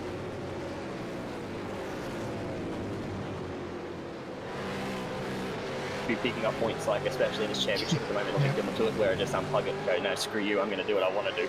It doesn't usually work out well, but I think we've all done it where we're so fired up sometimes that it's just focus on what you want to do, get the win, do this, do that, but sometimes there's always that outer picture that's looking at more than just what's in front of you on the racetrack, what's the next 5 laps in terms of what you're looking at. They're looking at the whole race distance, the championship, everything else that's going on around you, and it's such a difficult task to take away from. I think that's where a lot of these guys that do so well in everything, and like you touched on, Jake, as well, with obviously that battle, the best do it. The best can do it at any moment, and these guys that can always sometimes just turn it off and just do, okay, let's just do what we need to do and get back into focus. It's tough. It's very tough. But these guys right now, they're all focused right now on this race. Because Kuznetsov, as we go by as the cam, love this shot, especially around Sandown. And at the moment, he's just chilling right now, Sandman, in P2, and I think that's what this is going to be until this first pit stop. Yeah, we touched on it plenty of times. It'd be good to be in this position right now where you're just cruising. You're just thinking about how the race is playing out. You're pretty happy, when you're in touch with the leaders, or if you are a leader, when you're up in that point and you're not got that pressure behind you, that's a really good position to be. And it's all about now just ticking those laps off and just saying, right, we're going to start thinking about lap stops at pit stops at lap certain, whatever it might be. They haven't really given away too much, but that's the beauty of being in this position. It's just sort of eyes forward, and now it looks like a little bit of lap traffic possibly. So that's always good when you're P2, because you can let the leader deal with the lap traffic. Exactly, let the leader deal with the lap traffic, get them out of the way, and try and make sure that they're the ones that makes the move and has to push the lap car out of the way. And I guess it's always hard, especially when you're the leader. Your first car that comes up to it, they may not not be recognising that they're coming faster cars behind them. They should all be running with a relative online juice, so they should all know when the fast guys are coming, as well as blue flags. But one thing I just want to touch on, and one thing that I'm looking at through the field's starting to sort of accordion back together. There was sort of a gap forming that we had between Sean McNamara and Andrew Dyson, but Dyson's got such good car speed, he's actually brought the rest of the field with them. And as you can see on the track map, there used to be a gap between 8 and 9 back, and as you can see, there isn't really much left, is there, Jake? And I think that's from that draft effect. It's roughly a second and a half. I can't remember what the actual gap is, but it's pulled the rest of them together. Yeah, that's it. I think I was actually a little bit disappointed that Dyson and Muggo came together before. I think it was pretty clumsy on sort of both of their behalves, to be honest, because both of those cars were so fast and they were bringing in that top 6 or 7 so quickly, and they just hurt themselves so bad. Now they have managed to get themselves back in the piece, but at what cost in terms of fuel, at what cost in terms of damage and all that sort of thing. So yeah, I really hope that these two can make something this race, because these two are definitely two guys who should be contending for this win. Yeah, and I've been looking at the lap times, and obviously they've been the ones that have been closing down the pace between this sort of top 8 cars and the rest of the field. They've been bringing them with him. But we're looking at lap 18, coming up to complete lap 18 of round 3 of the Logitech Supercars Pro Invitational here from Sandown. It is Oshaya, Kuznetsov, Ratu, Rudd, Veld, the top 5, Gibbs, Borg, McNamara, Dyson and Muggleton, who we were just touching on, rounding out the top 10. We're coming into that window now, Sam, end of that first round of pit stop, 65 laps, you chuck it into 3, and you're looking at around like 21 and 22, and as we say, that Dyson runs a little bit wide off of turn number 1. And this is the thing, you're pushing hard, he may have got a little bit of extra, a couple of Ks down the front straight from those in front with the toe, and he just ran wide and lost the and we're also at a point too where everyone's sort of getting a feel for their cars too, so they'll be putting their tyres through a bit of pain. We can see a couple of pit stops now happening, so that's Adam Briggs who's leaving the pit lane. So the way that the field concertina's a little bit, and it's funny how it's lap 19, but it does look like the opening laps, doesn't it? It's just that people have decided that, you know, their cars are somewhat comfortable, or some people may be hurting their tyres, and that's how it all changes. But interesting to see that pit stops are already happening on lap 19. Yeah, pit stops already happening. A couple of those people that you touched on, Briggs, Lianage has also come in, Michael Talianstich as well. He's been one of those guys that have come down pit road and got their stop done. Chris Island, who we saw at damage, Michael Angus. So there's a bunch of guys that have come down. A couple of the early stoppers, Zachary Hanlon and Paul Young, as Thomas Hins now comes on the pit lane, they stopped around like 13 and 12. That's a bit of an early call, wouldn't you say, Jake, in terms of, you know, how this track obviously evolves. Obviously it's new, but you've done a lot of laps around here. How an early stop like that sort of throws you out? Would it just be to get out of traffic and just try and see what you can gain out of traffic? Yeah, I guess so. Like, we saw O'Shea pit. I'm not sure if we brought that up, but race leader. Oh yeah, race leader. Missed that. My bad. So it's there's a little bit of you know, playing around with this that you got to do. For example, Dylan O'Shea, that's a nightmare. He's just come out behind 2 lap cars. That couldn't have gone any worse for a guy who's already probably behind on fuel, and now is trying to take an undercut to sort of preserve his track position. To come out behind 2 lap cars, that is a disaster. I think I wasn't concentrating on him because I didn't think he'd come down pit road that early. I wasn't expecting it. That I've completely missed that he came down pit lane. And like you said, look at this, lap traffic. They don't have to let him by. They can fight him as much as they want, especially down here, the place where you don't really want to have a car side by side. We saw it unfold before between Muggleton and Dyson, but O'Shea's got the job done. The guys inside that top 10 will be licking their lips now. They know that they've pretty much they'll be able to judge, okay, he's just pitted and put himself in traffic. I don't want to come in for a little bit later now because I know that I'm going to be in this battle pack. I need to now stretch this stop, Sam, man, to get a couple of laps, maybe a couple of seconds on this pack that you're amongst. Absolutely. And you know that even if your tyres aren't the best, your times are going to be better than someone who's stuck in lap traffic too. So that'll be playing on their mind. They'll know that they'll be just looking for that little clear bit of racetrack, and then they'll be thinking about, you know, when they pit. They'll obviously have someone in their ear too, quite possibly. These teams will relay messages and say, guess what? Old mate's just pitted, but he's stuck in traffic. We can probably stretch it out for another 2 or 3 laps, because at the time, they're probably keen to probably jump in and pit the next lap. But if it hasn't worked out for them, they'll probably stretch it out for another lap or 2. And that'll be exactly what's going on under 9.5 Sim Sport. I'm sure they'll all be looking at the top 3 at the moment, because Kuznetsov, Ratu and Rudd, they're all in that grade. They lost a little bit of the ground with a lap car on Port Young that was sort of in the middle of it. Brian Borg actually comes down into the pit lane. So maybe this was why Ashara pitted. He saw that he was going to catch lap traffic, and now he pulled in to get out of it. And now these guys are going to start getting it. The good thing, though, about these guys is they're blue flags. They have to let the leaders by. They don't have to, but it's usually common courtesy to move out of the way when you're getting a blue flag. Whereas the guys that are back in the pack that are maybe haven't pitted yet, you have to fight them, don't you, Jake? You can't. They can just fight you as hard as they want because they don't have to give the spot up.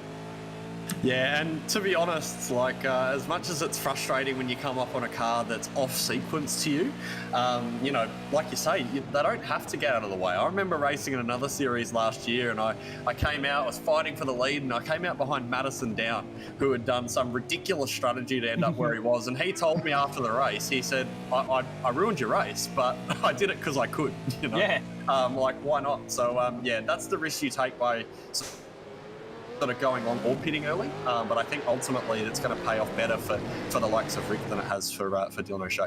And in comes the leading 5, mind you, have all come down the pit lane. That's going to let Josh Muggleton take over the race lead. But exactly like you said, Jake, why not like mess up someone else's race that's leading that could then put yourself back into the race? You've got to think of that. You may just want, if I just hold him up a couple of seconds, it brings me back closer. I could gain that position later.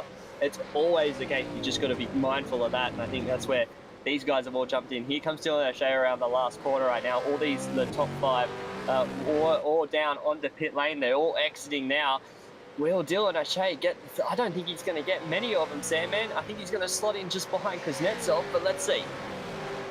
Yeah, I was just interested to look at how the field's spread out now, because, not long ago we were talking about how they were all nose to tail. It was almost like an accordion effect, but now that pit stops have played out, there's big gaps between these cars now. Yeah, no. I actually got that wrong. It was Bradley Ratu that was the first 9.5 Sim Sports car. I thought it was Kuznetsov, but it was actually Ratu that's jumped a lot of them. He's out in P6. There he is. That's the gap he's got over O'Shea. He's just jumped a lot of them, but I think he may have put in a little bit less fuel. The pit time, 10.5 seconds to Bradley Ratu, 15 seconds was Dylan O'Shea, with the rest of them roughly around 13 to 12 seconds. So he's just chucked 5 seconds less fuel in it and said, go, as he's made a mistake.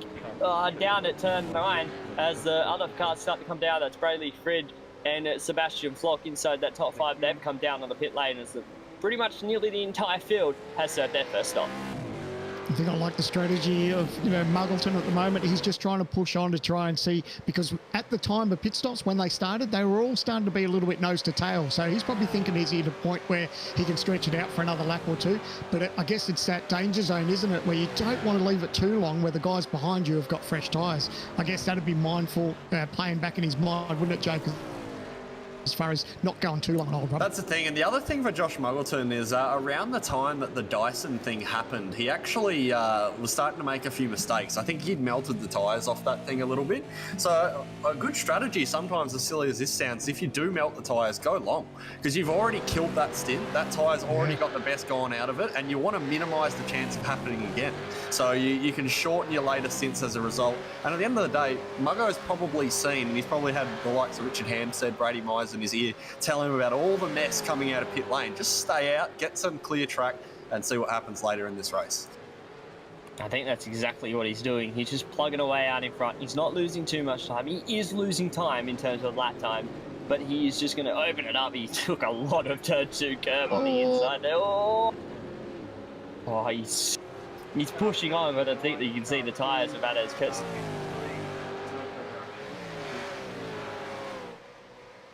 Stenberg came down in the pit lane. He's got his stop. Jackson getting ready to go back out again. In amongst the rest of the train, so there's one TTR car down. The other one's it's hold your breath stuff, isn't it, through that part of the racetrack when you get yourself up on the grass over the rip strip. Through here, we saw how Muggleton was so close, like he actually got on the grass on the other side of that ribble strip, and it's so easy to tag the fence and just lose all that track position. So I think he's probably at a point now where he's just got to start thinking about where he can be at the point at that crossover of gain and loss with tyres, but hopefully that doesn't hinder him too much and he can capitalise a little bit. Yeah, I think you'll be looking at maybe a couple of laps, push this on. Luke Mitchelson has come down in the pit lane. It hurt the lap time last time, obviously, with a mistake through turns 2, 3, and 4. That Luke Mitchelson in the pit lane, that's the second to last car that has to serve their pit stop as we ride off over Rick Kuznetsov's gearbox, not really gearbox, but rear bumper, as we look back at Robert Gibbs. in the ERT Ford Mustang, and he's gonna get right up close to that. We need that camera, please don't ruin that one. He gets right up behind Nick Kuznetsov, and Gibbs is pushing on, trying to see what they can gain. These guys all got fresh rubber. They'll be all trying to push in this opening stint. And isn't that a little bit of a game that you gain, Jake, in terms of your head mental? I have fresh rubber. I want to try and get it now while I have the fresh rubber. Yeah, for sure. You've got to capitalise while the tyre's good. Unfortunately, it's a little bit tough for these guys because they're amongst traffic. They're all battling. They're all running over each other. Yeah. So it can be... The other thing is to think about the long-term effects of this. Like, if you're burning the tyre up too early in this stint, you've still got to do 20 laps on these tyres.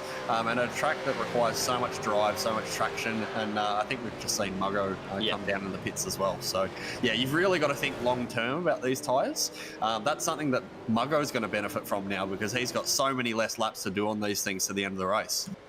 Yeah, and he's got another pit stop to fun in there, so it's really helped out for Mogo now to just do 2 shorter stints than this one compared to his nearest competitors and trying to see what he's going to do. He's got a 13-second stop, so roughly the same about everyone else. We'll see where he actually pops out as we see him going down pit later. Shia Veld is currently second and third Borg, and Rod round out the top 5 once the pit stops are done. But I think Mogo's going to slot in just behind McNamara. It's sort of where he wanted to be in terms of where he was before, but has got that extra bit of rubber now, Sandman, that he can try and close up the gap. Yeah, that'll play dividends for him for these next couple of laps, especially on fresh tyres. He'll give himself a little bit of a chance for those tyres to come up to pressure, but knowing that he's got those extra laps in his pocket, he knows he can start to push on and put a little bit of pressure on the guys that are in front of him, and they'll be aware that he's come out on fresh tyres too. Even though it's only a couple of laps, it does change things a little bit for these drivers. It does, and it puts them on a different strategy that these guys are now going to try and think of. Okay, we've got Muggo coming up behind us. It's going to be on quicker rubber. We know he's going to be there or thereabouts. He's going to close that gap. He's basically already in the draft for Sean McNamara, so he'll come up onto this battle. He was just behind Andrew Dyson, who is currently in a fight as well. Shire with Hayden Veld, though, right behind him. You spoke about how quick those SSR cars were last year. There is one of them now currently in P number 3.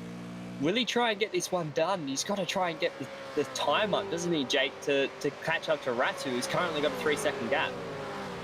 Well, I think the thing is we know that Ratu took about 4 seconds less fuel last time round. So you got to ask yourself, is it some action at turn 1 as well? I think we're missing right now. Kuznetsov? They're all in a battle. They are in a big battle. It was Kuznetsov that was off the road. I think, he's managed to regain it. They were all side by side. I saw a bunch of cars. You did catch it pretty quick. It was top of screen where a bunch of cars were having a big battle into turn 1. It was this pack because you can see Muggleton's already caught up to the back of him. So good pick up there, Jake. The guys were fighting hard as Veld's had an accident. He's had a big off. That's a big off. We see it all the time at the top of the hill, turn 6. We've seen some massive accidents. You can see actually where they've extended this because of that has to have been. That's a massive accident. That car, that's going to be a safety car. Safety car, yeah. Oh, he's angry. Mate. He's so angry. He was in such a good position, and it's frustrating. It gets to those positions where you're so frustrated. He was in such a good position. It has to have been a hardware failure. Because, it is. Look at it. Wheels done. Yeah. Big lick to the inside wall. It's just a hardware failure and nothing he can do.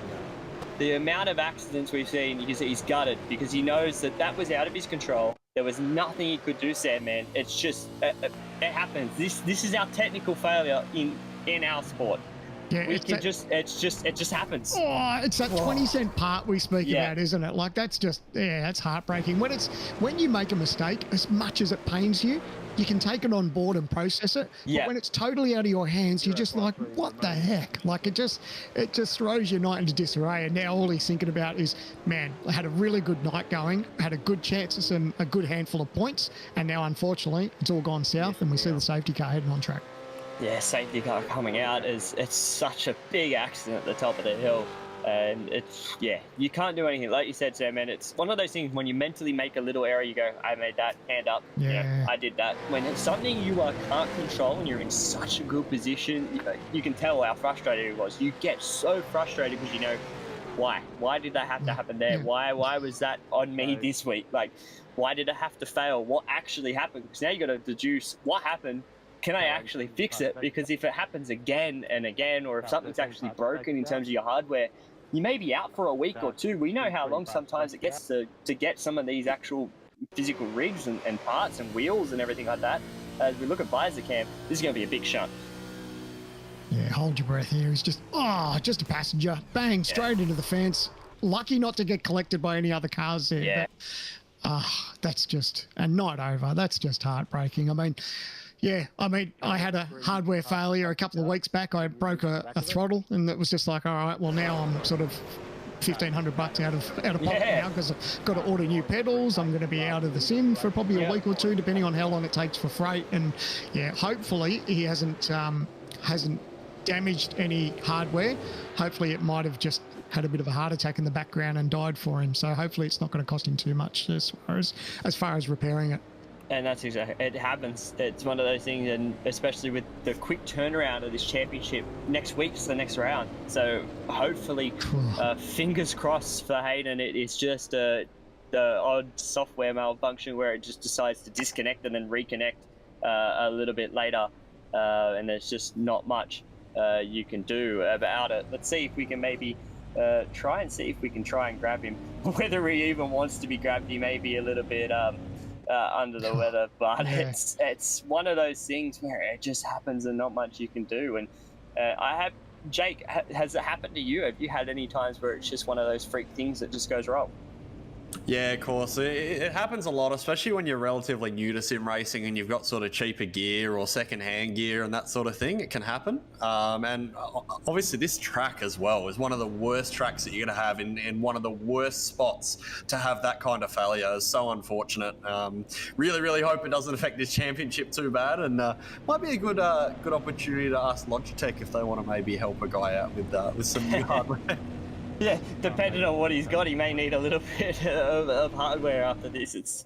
It's one of those things, and now it puts us under safety car. We haven't seen one of these at Sandown for a year and a bit. So thanks, Hayden, for that, even though I don't think you really want that. But, it's such an unfortunate incident. But now, safety car, and that changes a lot of things because everyone just came down on the pit road. Well, that's it. They've ticked the mandatory spot for as far as getting that pit stop done. But what's their tyre life going to be at the end of this race? Are they going to have anything to race with and be competitive with? Because, we talk about how far they go on tyres, but you need something at the end to battle with. So now they've mandatory ticked it off. Do they think about possibly a late pit stop later on for tyres? I don't know. Jake, I guess you'd be the person to talk about as far as how they approach this as far as trying to get their tyre life towards the end of the race. Well, it's a really weird one, Sandman, because they all pretty much just pitted, and now they've all pitted again. So pretty much everyone at the front is satisfied their CPS requirement. The ones that were a little weird for me was firstly, how in the hell has Brad Ratu managed to keep the lead? I reckon he has underfueled that car something chronic. I reckon he has way less fuel than the cars behind him. You can see with the way he's saving under this safety car here. The other one I'm gutted for is Josh Muggleton. He just came out of the pits on a fresh set of rubber with an overcut, and as he caught cars, then everyone got reset. So he's got good car speed, so he'll still get back into it, but that's pretty gutting for him. But yeah, I don't know. I'm really curious to see how much fuel Bradley Ratu's got in that car relative to the cars around him. It's one of those things like you just touched on. Yeah, it's gutting for Muggo because of it. If Ratu doesn't have the fuel, who has fuel? Because his pit stop time is roughly 15 seconds. That last stop, it was longer. Sort of matches up with everyone else around them, but you can see he is trying to make sure that he has everything as he gets ready for this race. Obviously, the safety car has sped off. Ratu control that pit stop time that we just saw. So obviously 15 seconds for Ratu, and obviously those behind 13, 12 seconds, 10 seconds for Dyson. Sort of bunched this field up. Safety cars breed safety car, Sandman, and now it's all up to Ratu for this jump. Yeah, now he's just thinking about, it's all about that throttle position and not lighting the tyres up on exit and getting someone to, obviously get the jump on him, but more, you don't really want to make a mistake and possibly hit the wall. So it's all this restart procedure. They'll be playing it out in their heads, but at the moment now, like I said, it's the fuel numbers now. Who has what to get home? Yeah, who has what? As Ratu bunched him up on the exit. They all thought that he was going to go. He has control, and he waited till they all decided to try and jump in, but he jumped the rest of them. Look at that down the inside. Oh. Dyson and Gibbs going towards my the God. fence. They are pushing each other up against the wall. Gibbs was trying to get the nose down the inside of... Dyson down into turn one. Big curve from Gibbs. They've managed to hold on. That was holding Mate, their breath and up. nothing worse than when you're battling someone side by side. If they catch a bit of that curb and they're in the air, they're out of control basically. So Gibbs you with are. the send. Oh my goodness, they're still going. So down the back straight, it's heart and mouth stuff when you see the car up on two wheels because you know that it's probably going to concertina into an accident. Yeah, sorry to cut you off there. I thought he was going straight in the fence. I thought they were both going off. That was a massive dive down the inside, but I think that actually helped because Dyson ran wide on the exit into turn number 4, and it actually allowed the door to be open for Gibbs, who put the nose down the inside. It was a chaotic jump, but they've all managed to hold on. I don't know how the rest of the field went because it was chaotic out the front, but now it's all Ratu out in front. They've opened up a little bit of a margin too, haven't they? Like the first couple of cars have now capped them. So, yeah, it's always holding your breath, isn't it, for these first couple of laps? You know, it's after a restart. Everyone's had their time to calm down. I do love this little bit of movement around down the straight, trying to break that draft. But the pressure's on, and this top 3 have got themselves a nice little gap. They've got themselves a good gap, and one thing that I want to touch on, we talked about it earlier on. Rehan had that mistake. He made that little error. He got tagged in the back, spun around. He was down to 26. He's now up into 17. This safety car would have worked perfect for him to bunch the field up and get himself back into a position to maybe make up some ground. So we'll keep progress on what he does. But out in front, Ratu, O'Shea, and Rudd. Rudd was obviously last round winner. Let's see if he can try and make a move by doing O'Shea to get this job done. There's no fuel saving now, Jake. It's all go from here as we actually... Oh, that could be a safety car. Poor Young has pulled over to the right-hand side. We say safety cars breed safety cars, and this one looks like it's had a big moment. It's lost the boot. It's lost the rear wing. That one could be done as well. Yeah, it's a monument. Like there's plenty of damage to it, isn't it? As we check out the replay. Although he's already had drama as he detonated a motor, possibly. Must be the case. Maybe, yeah, it looks like it's detonated because he's just pulled that one over and called that one done.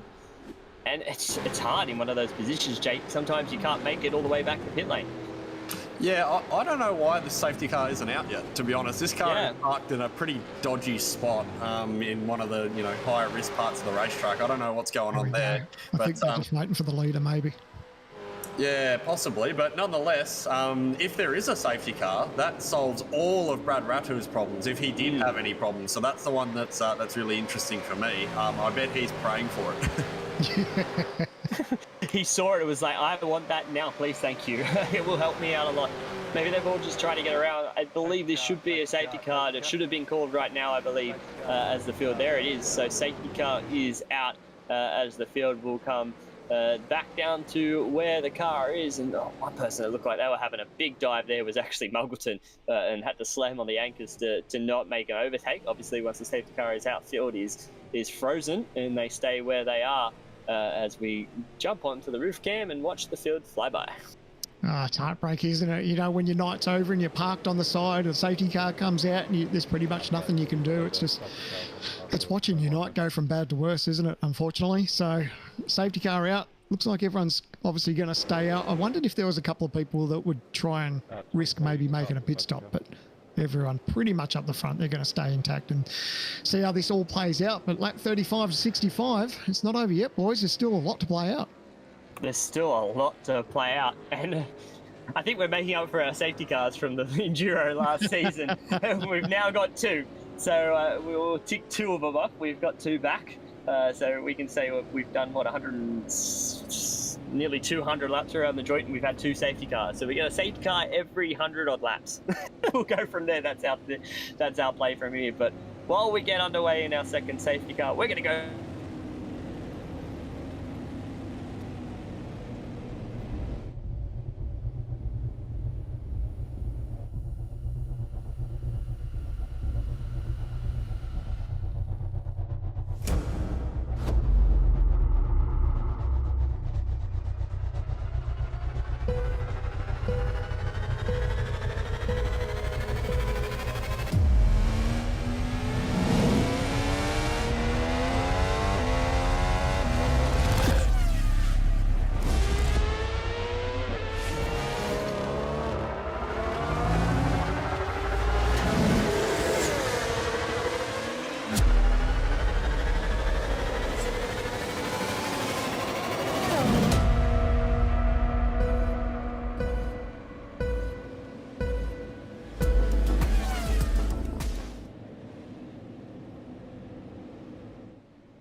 So back at Sandown International Raceway, round 3 of the Logitech G Supercars Pro Invitational. This is a qualifying series, and although safety cars were a bit of a thing that went missing in the endurance races, we've now seen our second one in the sprint race. And Jake, how is it as a driver now? You've already gone through the process of you've ticked off the compulsory pit stops, and now they've found themselves with another safety car.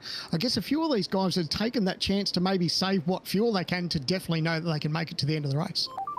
Yeah, that's it, Sam. And I think a lot of them will be saving, but I'd like to think that this second one has got most people out of trouble. I think if there was anyone who was in trouble, like the likes of Brad Ratu, I think this will probably have solved all their dramas. So we mentioned at the start how 65 laps isn't much of a sprint race. Well, I can tell you 30 laps with no pit stops left to go is definitely a sprint race. So I think that'll be the mentality for these guys from now on. Hit in the last safety car. It trains, they're all pretty much the same on fuel. They're all pretty much the same on tyres. It's just racing. Are you concerned as a driver, Jake, to go this long as far as tyres? I mean, they've already gone through a little bit of a process. There wasn't too many laps of under green with these new tyres, but to make them go the distance now, I guess everyone would prefer a fresher set later on. But would you be mindful as a driver to think about the rest of the race distance and what you've got underneath you? Definitely, 100%. There's no doubt about it. You need to think about that. It is still a long way to go, longer than any of these guys have gone on a tyre stint thus far. But I guess the one consoling factor is that, you know, everyone's in the same boat. You got no worse or better tyres than anybody else. So it's just a matter of knowing where you're at. If you're struggling with tyre wear or have in the previous stints, you might be a little bit concerned about it, but also the confidence must be booming. If you've been one of those people in this race who have sort of made your tyres last really well and now you know you're all in the same boat with a long distance to go, you'd be stoked. Now it's one of those things of what does Ratu do for this restart? He's done it once. He held him off at the start line, sort of at the start of the last restart after turn 13, or turn 12, I should say, 12-13. He held it off pretty late. What does he do now, Sam? Man, he can't really play the same strategy again and sort of back him all the way up. He may even try to go earlier. Well, that's the beauty, isn't it, about being the race leader? You know, we've seen it even in the real-world safety cars about how tricky Shane van Gisbergen can be. We even saw it in our own series at Spa about how he jumped the field. Like, it wasn't a jump, he did it all legally. So, looks like he may already be gone. Yeah, he's gone. So, everyone was expecting him to be going slow through this part. He's actually booked it already. He's gone, and the car that was a lap down in amongst that little train, I think, ran wide there at the last corner. I don't know where that car ended up because it would have been in amongst the battle. But wait, green flag once again here for round 3 of the Logitech G Supercars Pro Invitational Series here from Sandown. It is Ratu, O'Shea, Rudd, Dyson and Gibbs rounding out the top 5 as we watch the field stream down into turn 1. Yeah, it's like everyone just trying to take it easy, but how's that margin? You're pretty happy when you start to gap the field when you've got a restart like that. When you find out that the guys behind you're falling asleep a little bit, that's a little feather in your cap, and you know that just takes the pressure off for the next couple of laps. It's good as well for him to, now he's got, like you said, no pressure, but if he needs to play another safety car restart, they really don't know what he's going to do. So it puts another little, I can use that in my back pocket, I can go later, I can go earlier. It really mixes it up to point of what do I do, and they're not going to know because they did not expect him to go early. They were expecting him to leave it to late. Ratu played it perfectly, went early, saw that, and has now managed to jump, and he's sort of bringing O'Shea and Rod with him. They'll slowly creep in with the draft, because obviously Ratu has now out in front, so he knows they're going to come back at him, but like you said, Sam, and it gives him a little bit less pressure for these opening laps. No, everyone's different. I always found it as a driver, that first lap or so is always a little bit nerve-wracking, because you know everyone's had a little bit of a time to reset. Here we go, looks like it will possibly a move. He thought about it. The bit that I liked about that shot is that he's moving around in the mirror. I speak about it. Don't make it too obvious that you are going to stay in and not make an attempt. It's always good to dart around and have that driver in front of you just thinking in the back of their mind, is he going to make a move here or not? But that's how they make a mistake. You look in the mirror, you take your eyes off. We were talking about it before when we were looking at the cameras where everyone's looking in the mirror, looking left, looking right. They're not actually looking at where they're going most of the time because they're looking at data. They're looking in their mirror. They're looking over at the left screen. They're trying to figure out what they're doing rather than actually focusing. So that little mirror of a car moves to the left, you're looking there. That could miss your braking marker like at half a meter. I'm sure you, Jake, you know that. You're always looking at other things. As soon as you see something come up, that you lose that distraction or concentration of what you're actually doing, sometimes it can pay big dividends. Yeah, that's it. It's definitely a mental game here, and if you can take someone's focus away from hitting that apex or something like that, or even in a traction zone, we mentioned a lot of this track how important it is. You just get in their mirror, even get in their bumper. I know a lot of people don't agree with it, but I'm all for it. This is a contact sport. Get in the bumper, get them loose, get them all, you know, stressed and concerned, and that's going to hurt their run on the straight, and that's your opportunity to make a move, especially when you're at this point in the stint where everyone's on good tyres, which means, you know, everyone's getting good drive, everyone's getting good traction. It's quite hard to pass at this stage of the stint because everyone's doing pretty good. You got no advantage on anybody, so free them up, get them loose, you know, hurt them up, and try and get the move done. I think that's what Rudd may be looking at. He's now needing to have a look at Dylan O'Shire in front of him to see if he can try and close down the gap to his teammate out in front. He's going to have a really good run down the hill. Will he throw it to the inside? We see a couple of moves down here into turn number 9. Obviously, in real world, it's a big dive to the inside. Stay in behind, and we're going to go follow the leader once again, but they're slowly bringing in Ratu, aren't they, Sam? That little bit of a draft helps slowly bringing them back. Absolutely. I love those onboard cameras too, because it does give you some sort of indication of how the guys around you are faring, where their stronger and weaknesses are in this racetrack. You know, you'll see that some people, man, Stenny last week was incredible under brakes. So, you know, if you've got someone behind you that's really good under brakes, that starts to take that mental fatigue, and it's like, oh my God, you know, every time you get into that hard braking zone, his old mate behind me going to take that dive. Oh, look at the curb action too there. That was cool.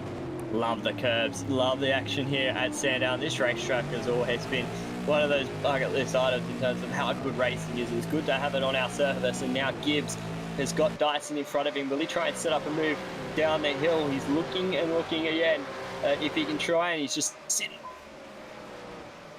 right in the draft, trying to fill up that rear vision mirror all the way down and down the hill. This is such a tricky part, like Jake's touched on earlier. You've got to commit yourself so early to the braking zone, to turning into the corner. It's not a you can brake and then you just got to turn in it. You're already basically committed to the corner in the apex, halfway up the hill. I think it's funny when some people out of our sport, they'll see that, you know, a driver makes a little mistake and runs into the back of someone. It's like, and their knowledge of their motorsport might go, why didn't he just brake that little bit more? They don't realise that they're on the edge of their braking limit. Like, you are fully committed and you can't decide to push that brake any harder because it just ain't going to work for you. A lot of the times you can't. I'm sure Jake can testify to this. All the time you're on the limit in this car. There is never a moment, aren't you, Jake, where you are not on the limit. To get the lap time and the tyre life and everything, obviously you can drive at 90% if you want to get the tyre life out of it, but you're still on the limit of the brakes, on the limit of the throttle, because as soon as you make a mistake, as we see, Dyke going side by side, they're going to go side by side. That's contact. Dyke in the fence, big one. That's Loxton around as well. That's a big hit to the inside. And this could be another safety car if Dyke can't get that car rolling. I think Loxton's as well got his going, but that's a big accident through turns 2 and 3. Nah, it's dead. Yellow flashing light. Yeah, that's dead. That's dead. That is day done. As Loxton flick spins her out. Nice little flick spin. Wow. It's all over and done. It's just side by side. I believe it was Dengate on the inside. They made contact and Dyke around. But one thing I was touching on, Jake, as we look at a replay of this, is Dyke, there is just got the curb. Hard contact. They're very hard contact. Side by side through there doesn't work much, does it, Jake? No, definitely not. And that car's in a precarious spot at the moment. If anyone watched the Super 3 race at Sandown this time last year will know exactly what can happen when you've got a car parked there. But leaders are coming through there now, and it appears that car's gone. So I don't know if it's escaped or whether it's driven it away or what's going on, but that car is no longer there. Lost in just, so much going on in front of him and around. He went, we'll have to see where actually he has gone and whether he's gotten Loxton's gotten going.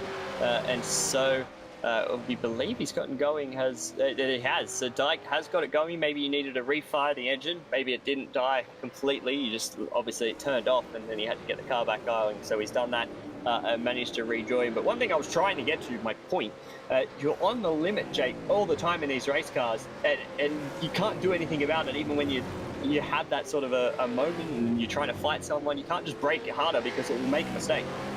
Yeah, and that's one of the big differences you see with the true, legends of I guess Australian sim racing, like the likes of Jared Philsell, Madison Down. These guys can dance these cars at 100% brake pressure. It's just it's amazing how they can make that happen, and the amount of skill skill that it actually takes to sort of, float the car around the racetrack, position the car in the right place, play the chess game, whilst also, driving these things fast is really, really hard. Yeah, it's never an easy time, and a lot of people just jump in this car or see this car and see obviously all the guys that drive it. Oh, it looks easy. We'll just jump in and have a play.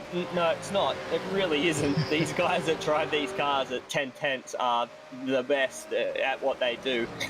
We've seen obviously plenty of other people, Dane Warren, obviously go on and do really well in other things as well, like Jared as well in everything he jumps into. Obviously, there's so many other drivers, Mads as well, and I could keep going on. I could be all day. There's so many other Aussie guys that have jumped into these cars that have gone on and done so well.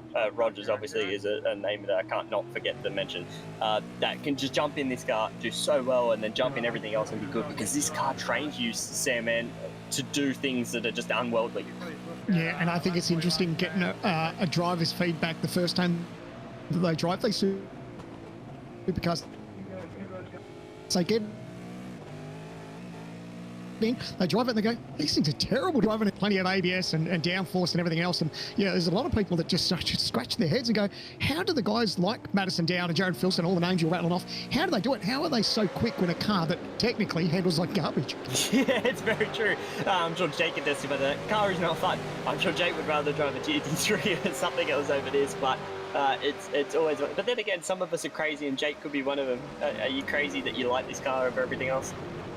I think the beauty of this car, and it's fortunate that we have series like the Logitech G Pro Invitational to show it off, but it's just the racing. The racing it produces when you've got a car that has no traction control, 650 horsepower, no ABS.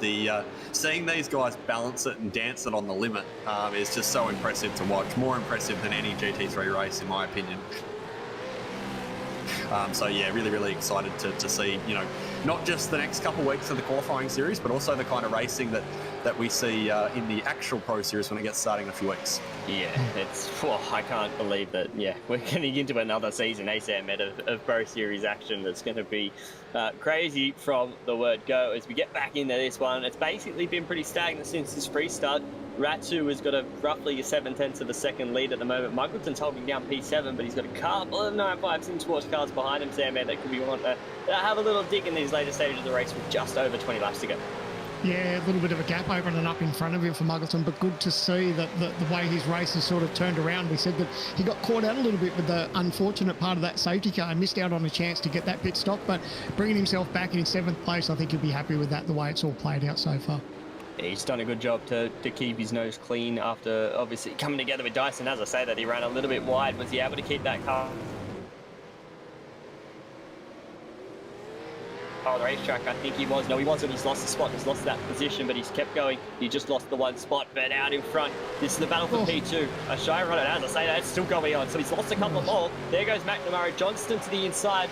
I praise him a little bit. He goes to make a mistake. That one's on me. I'll call that one. I'll take that one, Sam, man. It's all right. You got Stenny. I'll take Muggo. This time it's down to the inside. McNamara on Brian Borg gets the job done in a turn of one. Moves himself now up into P number 7 as this little battle is starting to liven up a little bit more as well. Man, that's heart and mouth stuff. If I jinx another GTR driver, I'm going to find myself outed from that team. I've been with them for 10 plus years, but I think I'll find myself on the outer if I jinx any more of them. But I'm sure Muggleton hopefully can bounce back. They're still pretty close together, but I don't know if he's entirely happy with his race car, because you can see just how much time that they've dropped off from the bunch in front. Yeah, it was sort of okay. He started to gap him a little bit and then made that little error, and it sort of put him in his pack. So let's see. I don't think he's too happy. Like you said, that little mistake would have come from the car just not being 100% to his liking, but they've managed to regain. This is a big draft train that has formed, but that battle for P number 2 was sort of starting to liven up. There's a couple of cars in amongst it behind O'Shea that is really starting to get it, and there it is. So we've got O'Shea, Rudd, Dyson, Gibbs, and Kuznetsov all in amongst this battle, Jake. Would you, in terms of Rudd's position, you see Ratu, he's there, he's within touching distance, but do you feel like Rudd's got the better speed over O'Shea at the moment? I don't think there's a lot in it, to be honest. I think these guys are all pretty close. I don't know if they're sort of underdriving or anything. I think they're all on the limit, pushing as hard as they can, but I think they're all just, quite close on pace, as silly as that sounds like. With the exception of Dyson, these guys all qualified in the top 10. So, you know, it's all pretty tight. I think also we do have to think about the fact that this is a championship, and it, you know. Oh, doesn't he say that? Oh my! How lucky was that? Oh, Dyson off the road. Gibbs was in the back of him. Thanks, Jake. Jake saying that, yeah, we've got to think of the championship and all the drama unfolds. Dyson off the road. He's managed to rejoin amongst it as we bring up a replay. I don't know whether, was that Gibbs maybe locking a brake in behind? It was definitely looked like from his front bumper. Here it is, down, just so deep under brakes, bang, straight into the back of Dyson. Nothing Dyson could do. It was a watching brief in terms of that massive hit to the rear. He managed to come out of that gravel trap and keep it unscathed from going further down the road. It's hard to get that one back, but did a good job, brought it back on the track. But that kicked off the top 5, didn't it? And what were you just touching on about when you're on your brake limit? You don't he absolutely drilled the back of him, but he was probably on the anchors as best he could. But unfortunately, that little bit of contact and that fired him off the racetrack. Could that have been a thing as well? Here we go again. We'll look to the inside. No, he's just going to roll out of it a little bit early. And Gibbs and Kuznetsov, I think, switched positions as well. So they moved Gibbs up into P number 4. As I say that, they've switched again. And Gibbs is off the road down the hill. He's well wide of the mark. That's going to be a slow down penalty. Kuznetsov actually lit the rear tyres up. What happened? He's side by side again. Gibbs is just way too deep. Never going to pull that car up. They try to go side by side. He cut across the grass, managed to keep it on all fours, and now they keep going again. It's all kicking off within 15 to go. Mate, how happy are the top 3 now? They look in their rearview mirror and they look back and they see a 4-second margin. It's like, well, how good's this? We can just sort of settle and run our own race and then not worry about them, because, man, hasn't that changed over the last few laps? And what they just need to be mindful is, like we were saying before, is that just be mindful of the points and not probably attack just yet. There's still, 15 to 16 laps in this race to go. There is a long way it's touching on. You could have been happy just to sit there, couldn't you, Jake, and just float around inside the top 5, get your points and call it a day, have a good points day heading into Bathurst. But now some of those guys are not even anywhere near the top 10. It puts a bit of a downer on it, because now you've got to try and gain it back with 16 laps to go. Gibbs has just thrown it off again. He's having an absolute nightmare. He's just gone massively wide at 6 over the top of the crest. If you're Robert Gibbs right now, you've really got to get your emotion in check, because he's almost certainly going to cop a time penalty for that incident with Dyson. And, a 5-second penalty with how condensed the field is from these safety cars, there's a chance he can lose a boatload of positions. So he's just got to be... Mungo! Is that Mungo? He's going to gather it up. He's not in the fence. He gathered it up, but he actually got a touch from behind. So, man, he was a busy boy at the steering wheel, but unfortunately it's now darted him way back down the field. What has happened here in the later stages of this race? It is all kicked off. How is he off there? Going for a move down the inside, or maybe he got a tap, and he's got another one. It's put himself straight into the fence, and that's going to be a long way down to just dropping positions. Like you said as well, Jake, Gibbs was having issues. Now Margoton was having it and then Johnston just around he went. It actually started coming into the corner. I was looking at, he actually tried to go side by side with Damien Johnson, which funnily enough was the guy who finished the job. But that was a really weird one on the way into there. They sort of, Muggleton, it was almost like he tried for a dive bomb on the outside. That was really, really odd. Yeah, trying to line himself up maybe to keep the inside into here as we look 11 and 12, trying to keep it on the inside, but it just, it all unraveled for him and everyone else in the fence. And like you said, Gibbs was having issues where he's still inside that top 5, but he's going to have a penalty, or maybe, we don't know. Obviously, it will come up to the stewards, but there was definite notice how it cost a bunch of spots, so I definitely feel like the stewards will definitely be investigating that. The one with Muggleton, I don't know what they're going to do there. That's just another mess that they're going to have to figure out. I'm glad to admit the commentary booth and not out in the racetrack or not in the stewards box. So with now under 15 laps to go, we got Ratu, Shire and Rudd were basically clear of all the mess behind them, because Netsov, Gibbs, and then McNamara, Borg, Ladder, Higgins, Dyson. Dyson's back inside the top 10, mind you, after everything unfolded in front of him. It was a bit of a mess, but they've all kept going. I'm surprised. I didn't expect it to be. I expected things to pick up a little bit, but I didn't expect it to be now. I probably expected it around sort of like 55 to 60. But man, there's a couple of people that have really shot themselves in the foot there, unfortunately. So, and we're running out of laps too. And you find yourself way too far back, you know, it's hard to make up those positions. And the man on screen is exactly what is a good example, because at the start of this race, he was backwards into the guardrail, and now he finds himself in P12. That's an awesome comeback. Yeah, good try from Rian to actually be able to keep his composure. He did really well. Was able to get the job done, and now look where he is. He is in that position now, P12. He's ready to gain all those positions. He does have some little left front damage to the front bar of the whole Commodore, but he's been able to bring it back, claw his way back to just outside the top 10, kept his nose clean, mind you, sorry, to put himself now just outside that top 10. And Jake, another thing that we've got to think about, and I know it could be silly to think about, is another thing happened with Hins. I think he just dropped down a position, maybe not. Is it one of those things where you know the Bathurst is next, that you're trying to make up more time here now to get those points back because you know it may be harder next week? Possibly, but I feel like you can't afford to drive like that. Yeah. Like, I think at the end of the day, like Josh Muggleton, I feel so bad for him because he's someone who does really deserve to be in this series, and it has just gone from probably his best night that he's had so far this season to his worst, just in, you know, half a second. But something I really got to compliment Rayhan on, actually. I know that Rayhan's had a lot of coaching from Madison Down, and Madison Down's one of those guys who always manages to find his way into a championship fight. And the reason that he can do that is because he's so consistent. When things happen, he manages to bring it back and actually claw together a result, which is exactly what you're seeing from your student here in Rayhan. He has done a mega job and definitely been able to keep his composure. Very, very Mads-esque, isn't it, Sandman, that he's just been able to claw his way back. He had the incident early on, but he's just on the outside of that top 10. He's doing a really good job, and he's on this train. It may be a train that could kick off later, but he's done a good job to bring himself back into it. Absolutely, and watching his webcam, we're actually blessed to have these pictures. So a big shout out to these guys that have given us their vision for the night. And just watching him, we saw when he had his moment, he didn't lose his cool. He kept his composure. He got the car pointed in the right direction and just pushed on with it. And now he finds himself in a little bit of a train where if these guys make a mistake, he's going to get a couple of free spots without doing anything. So he's in a really good spot, and big hats off to him and keeping his composure and to be in the position where he is in these dying stages of this race. He's got a track map on the floor. I'm not sure if you guys saw that, but he's got a Sandown track map on the floor. That's awesome. So good. He got his he's had his telemetry up on the right hand side, and he's changed it obviously to track map, maybe during one of the safety cars, maybe to see where everyone is on the race. As you can see there on the right, he had that monitor before with all the live timing. I think it's JRT or something on it that he's got at the moment. And he had it up, and then he switched it now to the track map, maybe to get in a position of where everyone is on the racetrack. He's done a mega job, and so far fighting himself on the outside of the top 12, right behind Freeman right now, trying to push in to get closer to that top 10. A little bit of bump. And that's what you're going to get in touring car racing. He's got Briggs behind him, but this train, I feel like this is where it's all going to come from. This train fighting for inside that top 10.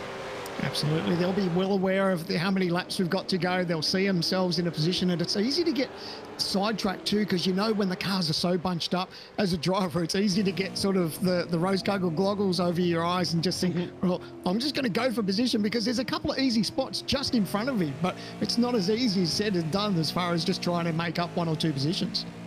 I feel like this battle could liven up towards the end as well. We're just coming down 11 laps to go. Ratu, Ashaya, Rudd separated by less than 0.6 of a second. There is not much in these three out in front. Ratu has, I think, done a really good job since the pit stop cycle. We were talking about whether he'd even have enough fuel. He managed to do it. Obviously, the second safety car would have helped him with that, but he's done a really good job to hold on. He had the pace. He was inside that top 10 for most of that first stint, but he's done a really good job to hold Shire and Rudd behind. Yeah, it's never a bad thing to have some good race strategy play out too. So, yeah, and like you said, he's deserving to be there because he's actually got pace. And of course, you can see how much Shea starts to close up. Obviously, that's got a lot to do with the draft that these guys get down the back straight. But he's got good pace. He's doing everything right, but he's certainly got his hands full now. The pressure is starting to build now with these guys as we start to rattle off these laps. I think as well, would this be the start of the race, Jake, where you start to see that tyre wear and who has better tyre wear, who's maybe set the car up for a little bit of a longer run, even though I think they're all expecting shorter runs, but to where the point now is, okay, this is where the tyre life starts to show? Yeah, for sure. Like we're coming up this lap on 20 laps, I think, since the last safety car. So you're starting to feel it. There's no doubt about it. Track temp has cooled off. It's come down to 40 degrees, but it's still 40 degrees. And as I say, on a track that's so drive dependent, it's also one of those tracks where the wear can sort of compound. Like you might light it up once coming off a corner, make a little bit of mistake on those motocross berms that you're talking about in the exit of the corner, but then you've got less grip the next lap and then less the lap after, and it just gets worse and worse and starts to spiral. So hopefully these guys like that we're seeing behind Brad Ratu here, hopefully they've conserved the tyres so we can have a bit of a race on our hands. One thing I want to touch on as well, because Kuznetsov is coming half a second gain last time around. He's only 1.7. He's just coming up to that window of getting the draft behind Dylan Rudd. He's basically there. Oh, Shia makes a mistake. That's going to pull him back, as well as Dylan Rudd to Kuznetsov. He's starting to close up 3/10 he gained to Rudd. It was half a second to the leader of Bradley Ratu. Kuznetsov could be a player in this as well in the dying stages. Yeah, absolutely. And the best thing that he's got going for him is he's got no pressure from behind. So for him, it's totally eyes forward. And you can see the guys that are in front of him just starting to battle it out a little bit. Every time they do that, they're not hitting their apex perfect. He is, and he's slowly pulling in that margin. Another 4/10 the last time around. Here comes Rit Kuznetsov to try and get in amongst this battle. And then it's going to be 3 9.5 Sim Sports cars up against one DPR. Yeah, just in the middle of it. The Super X DPR car is going to be in the middle of a bit of a sandwich here, as he has been for most of this stage. There's Gibbs is off the road. His day has gone from bad to worse. And can he get it out the fence? He has. He's stuck on the grass. It's spinning up those rear tyres, but he's managed to rejoin. He's got to do this safely. It's pretty hard to rejoin at that type of the racetrack, but he's done a good job, and the field has done a good job as well to avoid getting into Robert Gibbs. But Gibbs' day from a top 10, top 5 at the early stage before it's all unravelled in this final stint. It's actually worse than that, Jake, because about 30 seconds before that happened, the gavel has fallen and you got 15 seconds for having Dyson off down at Dandenong Road the lap before. So, yeah, absolute nightmare for Gibbs. It's gone from bad to worse for Robert Gibbs, and that could have even played on his mind into the corner and just maybe unsettled him a little bit to make a mistake if he got told. But here's the lead. Oh, Shia was having a look down the inside. Runs now. Gonna have a little bit of a better run. Exit out of turn 1. You can send it down the inside into turn 2, but you've got to be pretty brave and committed on the inside. But now, who's back in the battle? Kuznetsov. It's a 4-car train out in front. He's loving what he's seeing out front, isn't he? Because I think he closed in another 6/10 on that lap. So now it's just eyes forward and say, hey, if I was him, I'd go, hey, boys, up front, battle it out. Battle your heart out. Because if you guys make a mistake, it's going to be easy pickings for him. The thing now is, what's he going to do in terms of that position? He's the 4th car in the train. We've talked about how hard it is to pass around here. Ratu is in the best position. Track position is key, but he's locked the rears under brakes. He set the car sideways just a little bit. He did a good job to regain control, but that's opened the door. As soon as you see a mistake from the guy in front, you want to show the nose. You want to put them under pressure. You want to make sure that they know you're there, and that's exactly what Dylan O'Shea did. And Jake, that's one thing that it lightens you up, doesn't it? It gives you that little bit of spark of motivation to go, okay, he's making mistakes, I can get this done.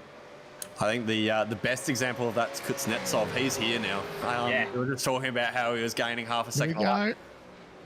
Oh, he's going to make a move up the inside, side by side. Oh, just clearing the bumper. Oh, the pressure's on now between these two. Yeah, so exactly what you said. He's sitting there watching everything unfold. He's going to be right in the thick of it now. And now he's in that battle. Does Rudd let him through? Because he knows he has the pace. There are teammates. Rudd may just want to sit back. He's already won a race. He's got points that he needs because Kuznetsov's solidly inside the top 10 as well. But this race is on out in front.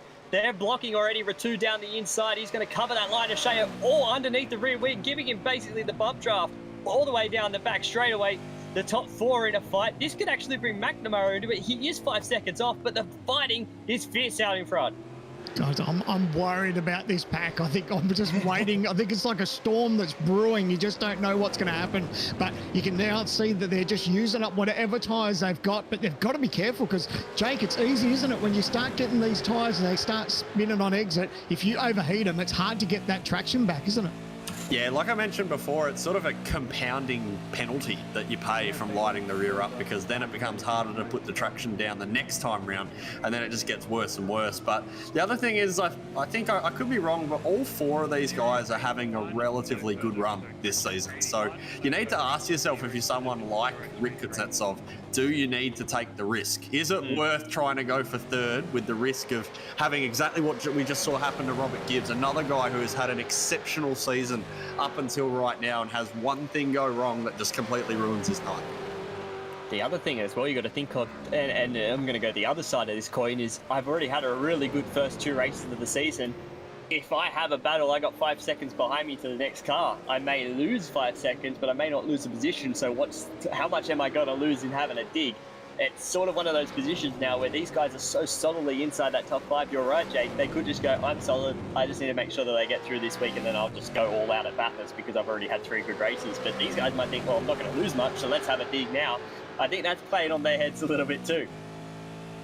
Yeah, for sure. And you do need to, take some risk for sure. Because as Sandman alluded to earlier, if you have a nightmare at Bathurst, it is good to have that extra point.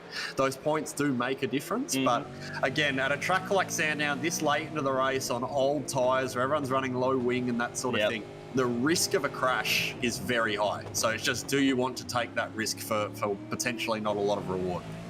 And these guys are going at it already. Look at the movement that O'Shea is doing behind Ratu. It's all on Sandman out in front. He's got a good draft down this back straight. Will he look to the outside? Will he get alongside Ratu to have a dive? It's a hard spot to try and go around the outside. He thinks better of it and sits in behind.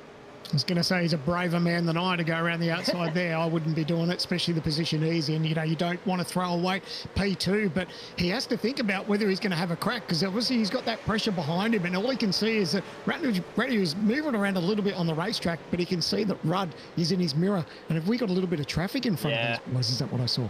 It looks like a lap car could be coming to play a little bit of advocate. Actually moves over at Zachary Hanlon, but he's going to try and get the draft. Any little advantage that Ratu can get, he's going to try and pull it in, but he can't do it. It's under 4 laps to go.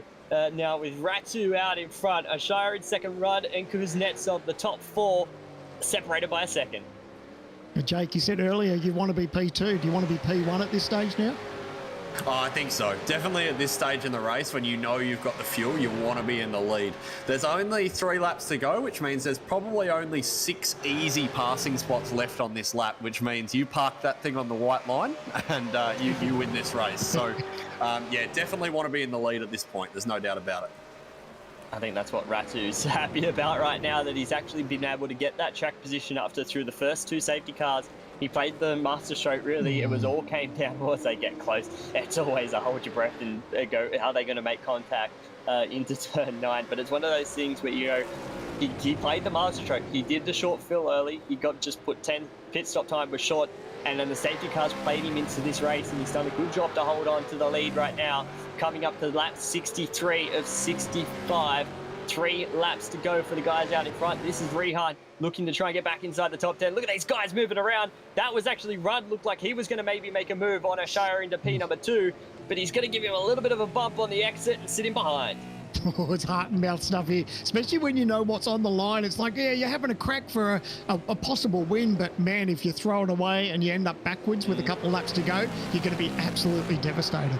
You're going to be nowhere at the moment if you actually do make a mistake, because the field is still sort of condensed. It's not as far out as you'd like. You may drop to around 15th, maybe 20th, in that sort of a bubble where you could drop out if everything goes wrong. But Ratu's done a good job. That little move from Rudd actually pulled Ashire off this time around, where Ratu could sort of concentrate on the line down into turn number 9, Dandelion Road once again. He's done a good job, and he's been able to hold off for one more time, but he got a little bit of exit.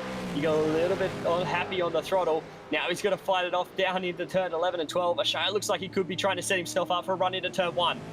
Yeah, good little mid-corner exit speed too there. He just didn't quite get it off the exit. He obviously had to be careful about not running into but to see, I love how they move around here. Look at them. But the more they move around too, that's bringing a Rudd and Kuznetsov in it too, because they're just going in a straight line.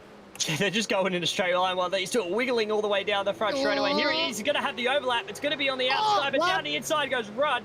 Rudd opens the door. He's going to get the job done. Oshaya backs out of it. He knows that he can't go too wide through there. He's actually going to send it down the inside. Are they going to make contact? No, they don't. But that's going to hold up Kuznetsov. And Ratu's like, okay, boys, you keep fighting. I'm going to skip away. Ratu's loving what he looks in his rearview mirror and says, you little beauty, boys, just keep fighting. I'll open up this gap a little bit and we'll end this race very shortly. That's what he's done. Kuznetsov going to look to the outside. He's going to hold it around the outside. Oh, he couldn't get it turned in where he would have liked. Oshaya's been able to hold on, and he's done the job to get into P number 3 to hold that position. Oh, he lit it up on the exit. That's going to kill all momentum. He's going to fry the tyres as they come up to start the last lap. Ratu in front, right in second. I think Kuznetsov was looking to have a dive on Oshaya. It's all come down to this. Jake and I'd set themselves up, but one little mistake, one little dive, and it set the world alight for Oshaya.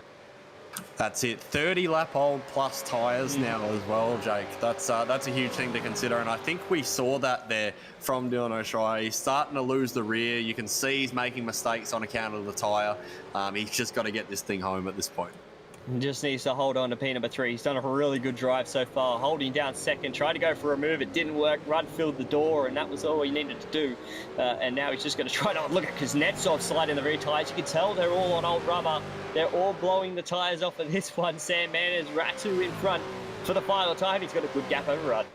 It's been an incredible race here at Sandown. We didn't know what to expect. Obviously, we think about the last time we were here, 161 laps. We didn't see a safety car. This race has seen everything. We've seen some good racing. We've seen some carnage. We've seen some safety cars. But there's been some good racing up front, and what a battle it's been for round number 3. Another final lap battle. It was sort of final laps, I should say. It came down to the wire, but Bradley Ratu rounding the final corner. He's going to take round 3 of the Logitech G Supercar Pro Invitational qualifying series here from Sandown. It's a 1-2 for 9.5 Sim Sport as they come home, a 1-2 with himself and Dylan Rudd. Shia holds on for P number 3. Look at this battle further back in the pack as well, all the way through. Rian just misses out on coming home inside that top 10 and 11, but what a drive for a number of these guys, which will help them in their chase to qualify for the Pro Series later in the championship. What an absolutely cracking round. You know, we obviously see a different mindset normally when we come to Sandown. We talk about endurance racing, but this time it was sprint racing. 65 laps, is that a sprint race? But nevertheless, it was a great race. So much on the line for a lot of these drivers, because now we head to Mount Panorama for the final of this qualifying series. And boy, if your championship has been tough to this point, mate, you've got your work cut up for you at Mount Panorama. And that's one thing you think, going to Bathurst now, especially for Ratu, that'll just, tick the box. That's all you need to do, and that's what you were talking about all day, Jake. Make sure you get a solid amount of points. Ratu did that. He put himself in the position, got the race win, and you can say the same with those guys inside that top 5. That's all you need to do to get points heading into Bathurst. That's it, and I got to give it to Brad Ratu. I wasn't too sure about that strategy call. Ultimately, it all worked out for him, which is great. I'm convinced that he underfueled that car to actually stay out there. But sometimes that works out for you, and ultimately today, regardless of what happened in the pits or what kind of luck you get, you can't make strategy work if you don't have a fast race car. So he made it work. He didn't make any mistakes, and he stayed out the front, and that's why he won the race. That's exactly right. He got the strategy right, put himself out in front, and you said it earlier on too, Jake. Track position was what he wanted, and track position was what you would have wanted. And he did that, exactly that, to put himself up and take the win. We'll go through those final results here from round 3 of the Logitech G Supercars Pro Invitational Series with Bradley Ratu taking home a very dominant win. Not dominant, I shouldn't say that. He was out in front for most of the race as I look at the laps, but he was just out there. He got the track position, did what he needed to do. Dylan Rudd comes home in P2 to line up with a 9.5 Sim Sport top 2 with Shire and Kuznetsov, with the battle going all the way down to the end to come home 4th and 5th, 3rd and 4th with Sean McNamara in 5th, Brian Borg, Andrew Dyson, Kenneth Latta, Thomas Hinz and Thomas Freeman rounding out the top 10. Rehan had a really good drive back to finish himself back in P11 with Adam Briggs, Damien Johnson, Sebastian Flock and Sebastian Bundell rounding out the top 15. As we look further through the field, a couple of notables, obviously Robert Gibbs was up inside that top 5. He's also got a penalty after that as well, so he's going to drop even further down the field. Josh Muggleton was having such a good run, he fell further through. Obviously a couple of people with incidents as well that were unable to finish the race out. But what a drive it was tonight. and we'll see if we can grab Bradley Ratu for an interview if we can find him. I've got to find him, but what a race, Sam. And before we do get into interviews for the round 3, and now we head to Bathurst. Absolutely. I think this was a cracking round. Like I said, I touched on it before that normally when we head to Sandown, we think endurance racing. We think about so many different variables that take part in this event. Usually you've got a co-driver and that will play a big part of the way your race plays out. But tonight, sprint round, they all start thinking about where they are in the championship. They need to be at that crucial point. They don't want to have a bad night because you head to Mount Panorama, it starts to be desperate because you don't want to make the point of where you need to have a really good result at Mount Panorama. That track's hard enough as it is just to do one lap around there. But when you've got a race and then you've got all these guys that are desperate for points behind you too, that's when it really steps up a level. So there's a lot of these guys that will walk away from tonight going, thank goodness we've got those 3 rounds behind us. Wasn't too bad. Some got wins, some didn't. But at the end of the day, it's all about consistency and making sure that you keep that mindset of like, all right, well, now we head to Bathurst, and some people can relax, but there's some people that are really going to carry that pressure to Mount Panorama. That's exactly right. And heading to Bathurst is not where I'd want pressure, but Ratu won't have much of that as we are joined by our race winner from round 3 of the Logitech G Supercar Pro Invitational qualifying series. And Bradley, what a drive. Congratulations on that. One thing Jake wants to know, did you have the fuel after the second pit stop? Because we didn't think you did, because you came out in front after that second safety car. Yeah, well, by the sounds of it, the reason I had such a big lead was Dylan was just saying that he stalled it into the box, I think on the first pit stop. And Rick and Dylan, well, I think they took a heap more fuel than me at that first stop. My mindset was, stay out front and clean air and hopefully something comes good with it. Because I thought that my teammates would be putting in as much fuel as I did, but they didn't. They went a bit more, which is okay. It all ended up working out for me in the end anyway. It all played out in for you anyway at the end, like you just said. How was that race for you though, especially that last portion of the race? Obviously 2 safety cars really brought you in. You played the safety car restarts perfectly. You did the first one, you held them all up. The second one, you just disappeared early. Tell us about that mindset and the rest of the race after that. Oh, I was pretty nervous, I'll say that.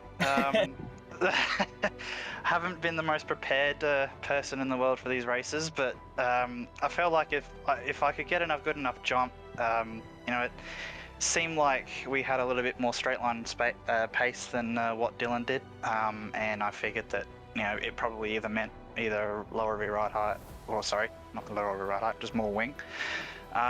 So I figured that he'd probably have a better rear tyre at the end of the race, and my goal was just to try and get away from him, which I think the furthest I ever got away was about a second in those first 10 laps. So I sort of changed my set and kept the pace up, but decided to try and keep a bit of tyre for the end, which it turns out I didn't have much of anyway.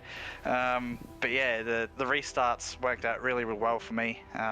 It seems that I caught Dylan off guard twice. Don't know if it's just my timing or luck, but yeah, it worked out. Maybe a bit of both, but it worked out in your favour at the end.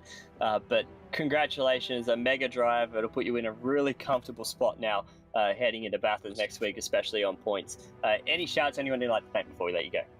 I have a massive thank you to the team, because I haven't been able to get on during the week as I'd like to. I've only been able to get on Mondays and Tuesdays, so I must say that the boys have actually been doing the hard yards and doing all the testing when I haven't been able to get on. So big thank you to those boys, and obviously our sponsors, Racecraft, Cutting Edge Tracks, and Turn In Apparel. Thank you, Bradley, and congratulations again on taking out round 3 of the championship, and hopefully you have a good run at Bathurst next week. Thank you very much. Thank you. That was our round 3 winner, Bradley Ratu, and I'm going to chuck it over to Sam Man, who'll be with Dylan Rudd. Hey, Dylan, congratulations. P2, mate, you had plenty of things happening on your plate in those dying stages. There was a lot happening. Tell us about those battles towards the end, because it's heart and mouth stuff sometimes getting caught in these racing incidents. You don't want to give away a bunch of points when you're so far up the pointy end of the field. Yeah, that's right. It was kind of just follow the leader, really. It didn't really was to make a move. It would have been a bit desperate to make a pass on Dylan. Fortunately got him when he tried to make a pass on Brad. into turn 1 there, but yeah, other than that, it was very difficult to pass around here. How was the mindset coming into tonight? As I knock my microphone over, but how was the mindset? Because obviously we spoke about how we come to Sandown. It's normally endurance style racing, but we had here this week, it's a different mindset altogether where it's all about sprint racing. How difficult was that to transition from, I guess, from endurance mode to sprint mode? It wasn't too difficult. Like, to be fair, the first stint didn't really feel like a sprint race because everyone was on fuel saving anyway, so it didn't really feel too different. But yeah, the middle and the last stint was definitely full push. So, but yeah, not too difficult to wrap your head around it. And you're obviously pretty happy with the P2. It's a good points day, but as that race go on, I guess everyone was very cautious about their tyre wear because I guess we weren't expecting those safety cars, and that sort of played dividends as far as tyre life. So how was the car in those last couple of laps with that tyre life? Yeah, my car felt good. Last couple of laps, I started to burn the rears out a bit, but yeah, other than that, I was very happy with it. So yeah, can't really complain. And now we head to Mount Panorama. So different story again. It's normally endurance time, but we're going there for a sprint race. Are you excited about Mount Panorama? Oh, how can't you be? It's the best track, isn't it? So absolutely. And what about tonight, mate? Is there anyone want you thank before we let you go? Yeah, I'd like to thank all the boys in the team and our sponsors. 1 second, I'll get them up. Racecraft Simulations, Turn In Race Apparel, RSW Graphics, Racing News, Customer Protections, Cutting Edge Tracks, and RB Media. Well, congratulations, mate. Hope your lead up to Bathurst is all good. I'm going to hand over now to Jake, and we got Dylan to P3. Yeah, we are going to be stood by with Dylan Ashaya, who was in a 9.5 SimSport sandwich for most of that race, but managed to bring it home in P3. Tell us about your night, Dylan. What a drive to be able to come home. And you had a dig. You tried to get the win. Unfortunately, didn't come out the end, but you got some good solid points in the bag. Yeah, I'm actually pretty happy with that.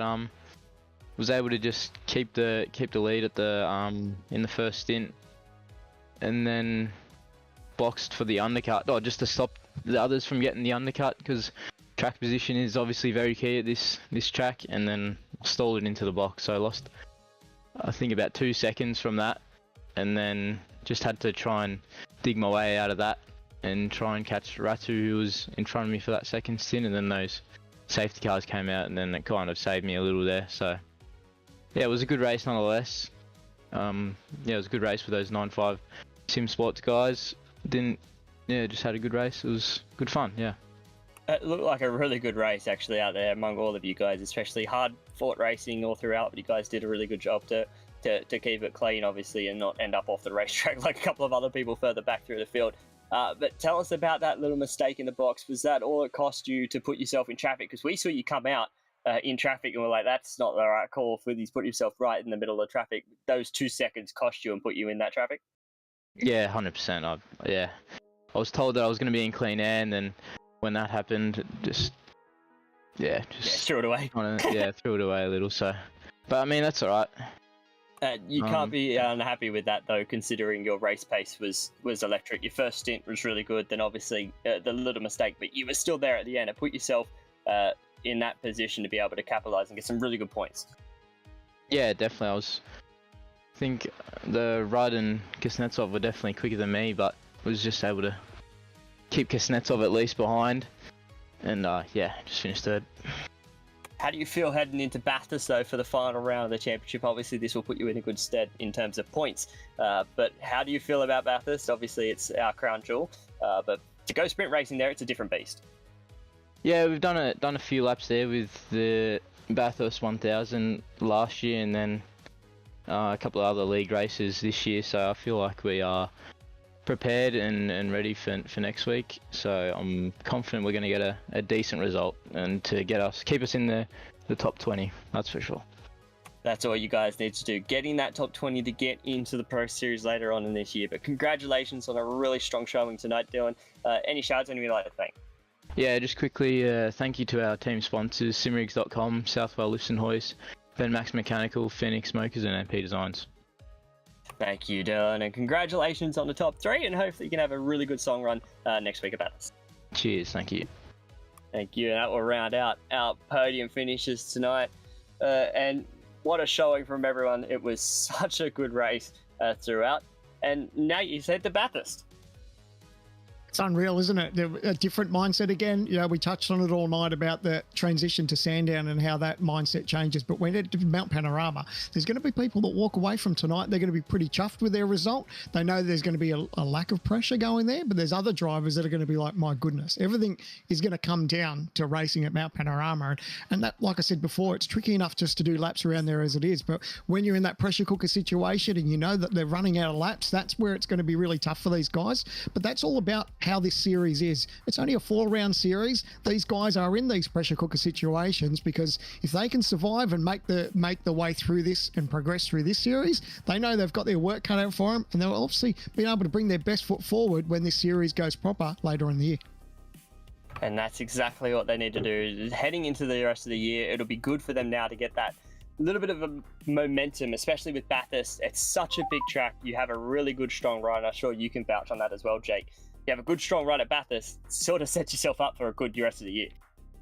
Yeah, that's it. It's one of those tracks where there's definitely specialists. As much as I hate to say it, Phillip Island is one of those tracks. We spoke about that earlier in the season. But I'm looking through this list. There's a few drivers who haven't had the best seasons who could really turn it around. We've got, the likes of Brian Borg. He's a podium getter in the V8 Bathurst 1000. Josh Muggleton, he's won that race.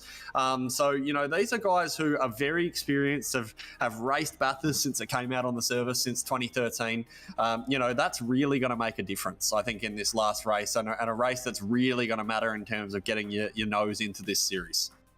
That's it, and that's all these guys will be fighting for. But once again, mega shout out and a mega thank you to yourself, Jake, and also Sam Man, for joining me in the commentary booth once again for the Logitech G Supercar Pro Invitational qualifying series. Again, I won't be here for next week as I start my venture as a casino game stealer next week, which will be a little bit of a change for me. So I won't be here for the final round of the qualifying series, but I look forward to watching all the action to see who qualifies for the Pro Series, where I'll come back and join him once again. Luke, mega job behind the scenes that Luke does with all the cameras for every round that he does. And obviously I can't wait to see what he has in store for Bathurst. But once again, from all of us here and all the stewards and everyone else behind the scenes, thank you for joining us tonight here for the Logitech G Supercar Pro Invitational qualifying series from Sandown for round 3. Bradley Ratu, race winner. Next week, Bathurst. See you then.